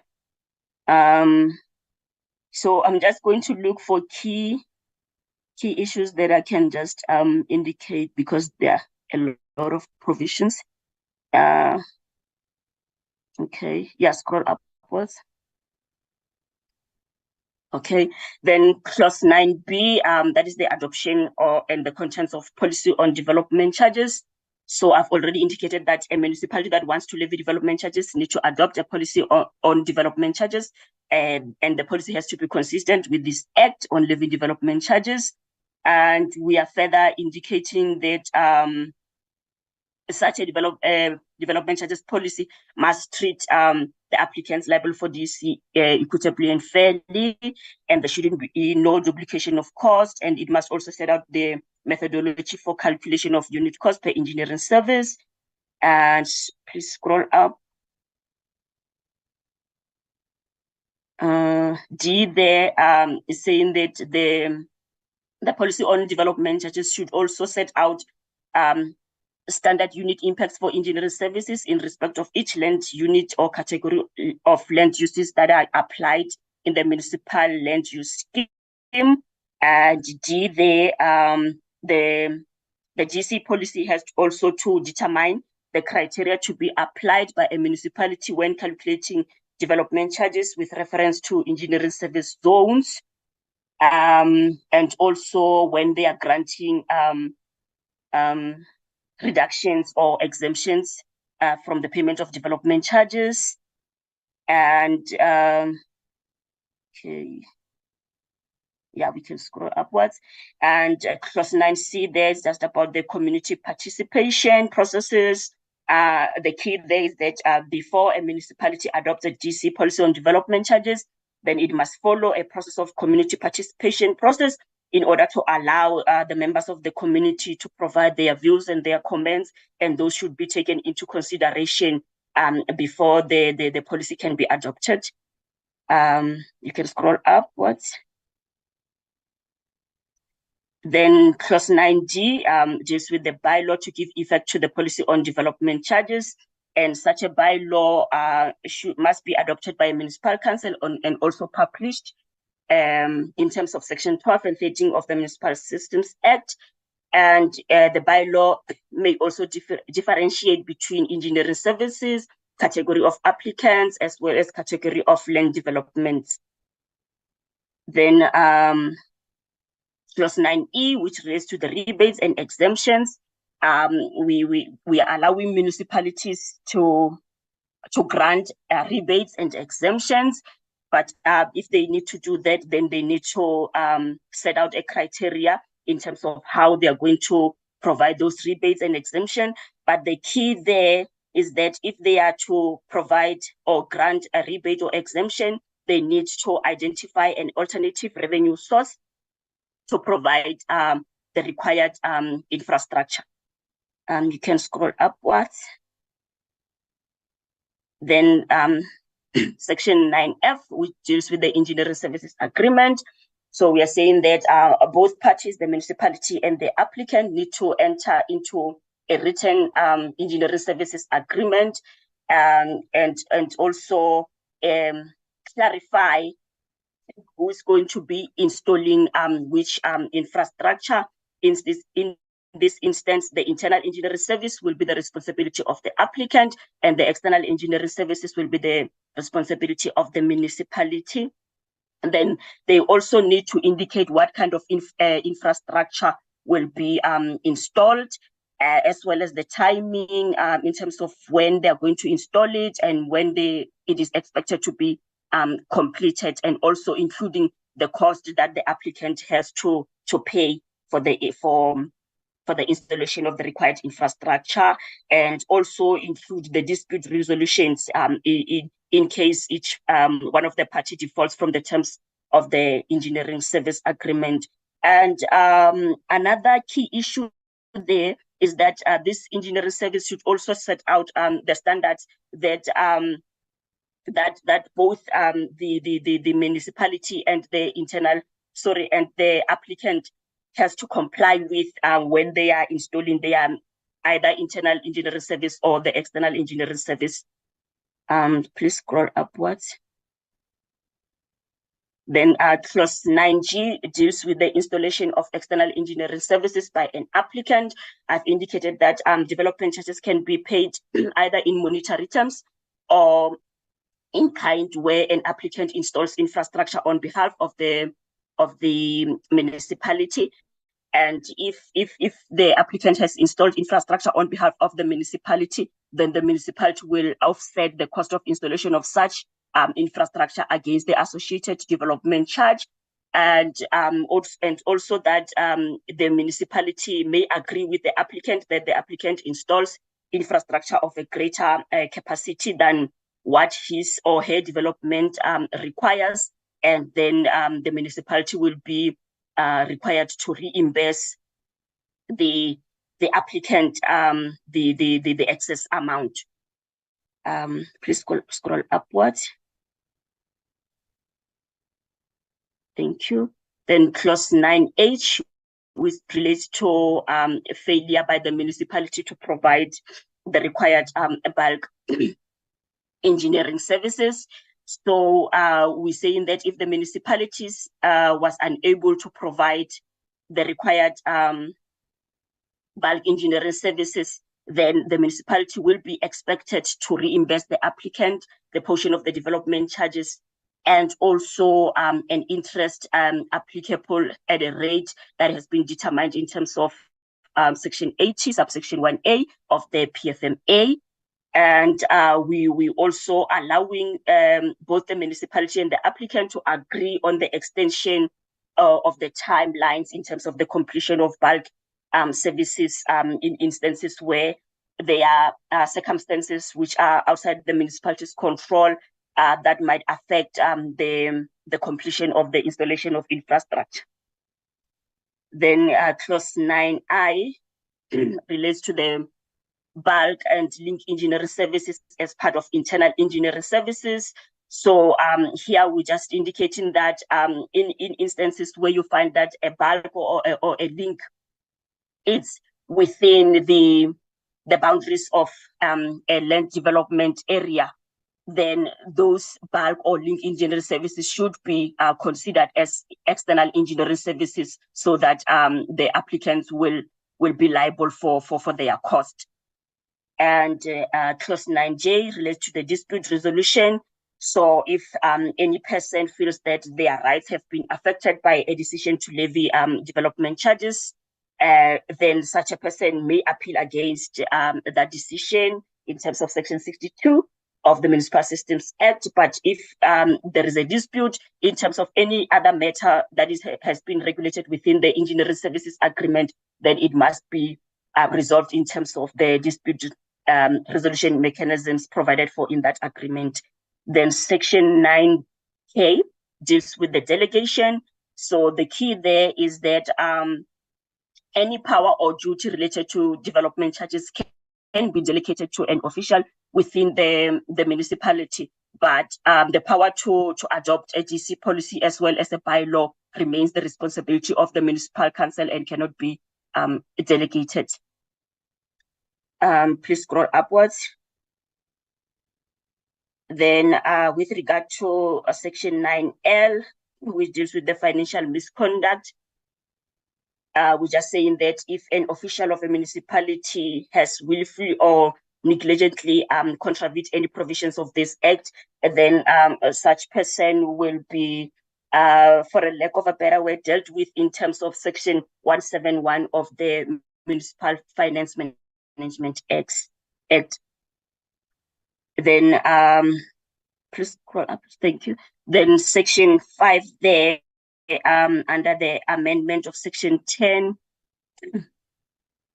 of the original act, there we are just saying that Section 10 of the Principal Act is hereby amended by the insertion in subsection 1 after paragraph B of the following paragraphs. We were talking about the method or methods for calculating development charges, the information to be submitted by an applicant to a municipality when applying for a rebate or exemption, the requirements for municipal accounting, financial reporting in relation to development charges, matters relating to the installation of external engineering services by an applicant instead of paying development charges in cash, then a model engineering services agreement for the use by a municipality in the implementation of Chapter 3A. And Section 6 deals with the amendment of legislation and transitional provision. So there we're just indicating that a municipality which levies development charges in terms of pre-existing policy or bylaw, as at the date of the commencement of this act, must ensure that it complies with the act within a period of 36 months after the date of commencement of this act.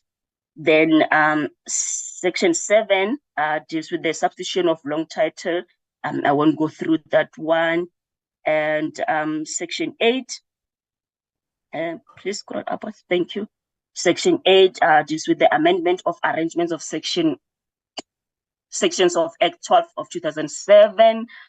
And we've inserted Chapter 3A with the original act, which deals with development charges. I went through the various sections. We can scroll upwards.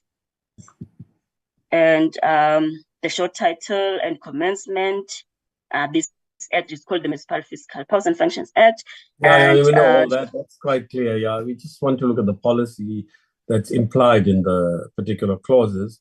Now, the schedules, I don't think we need to go through. The members want to go through the schedules at this stage until we're more familiar with the bill. I don't see any hands up. Yeah, Mr. Fani Jitoy. Thank you, Chair. Chair, I think let's get familiar with the bill and then we can get into the final. Because you know what, to be fair, it'll just appreciate the effort that Treasury is going through trying to explain this. No, it's not going to work. You know what? Because then we're just going through it normally and feeling good about it, but it's not going to take us anywhere. I saw something on the chat group now. What does it say? Please put her in the waiting room until, who are you referring to here? That was very much earlier, Chair, when we were getting regular interruptions from one of the members. Oh, right. Okay. There are two submissions made for this bill. From who? Who is that? Direct manager. Select. That was me, the... Chairperson. Sorry? That was me writing to you, Chairperson. Oh, we received two submissions so far. Yes, Chairperson. Okay. Who are they from? From City of Cape Town, and the second one was MFM. Who's that? Just a second, Chair. Let me get their correct name. It's Free Market Foundation. Yeah, very predictable. All right, fine. Okay. It's just that I don't know why these people don't go. There's no point, Dennis. Get your lawyers to speak to the lawyers of Parliament. I don't see why these people don't go to the NA, and then they come here. Presumably somebody lobbies them or something. They suddenly wake up now. Now there's no problem in them coming to us. We can refer the stuff where we agree with them back to the NA, right? 75 bill. And I accept the rationale for the 75 bill, but I'm not a lawyer. Somebody can go to court and so on. So, I don't know why the mobilization such as there is doesn't take place on that side, because it gets embarrassing, really. We sit here with people who don't go to the NA and come to the NCOP. Why? It's a common theme that's very unusual in all the years I've been here, where people have a strong view, they go to the NA, particularly if it's a 75 bill. And secondly, they go to the NCOP where they lost out, but they lost out in the NA, and there's no harm in that, but they've gone to the major committee. It's really something that's a very new phenomenon. I haven't come across it, not in the last term with De Beer. I don't know what's going on here, but we're not going to be manipulated by anybody. The first question they're going to be asked by the chair, it's my right to ask that question, why didn't you go to the NA? But fine, let's have them. Thank you for that.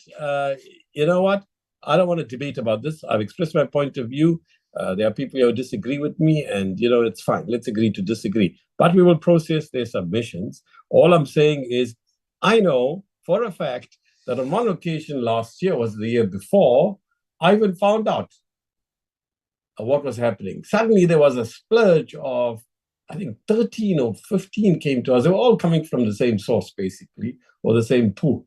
That's their right. But in a 75 bill, I have no power as a chair to undo what the Constitution says. We can hear them. We can only do what we can do is write a report to Parliament on our side and say refer the matters to them. For now, that's it. Can we have now a follow-up when we at the public hearings? And National Treasury, just to remind you, we actually like you to do an initial reply to what people are saying at the public hearings. Okay, thank you very much. Bye then.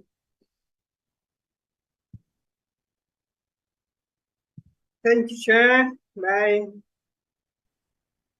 Goodbye. Thank you, Chair. Goodbye, colleagues, members.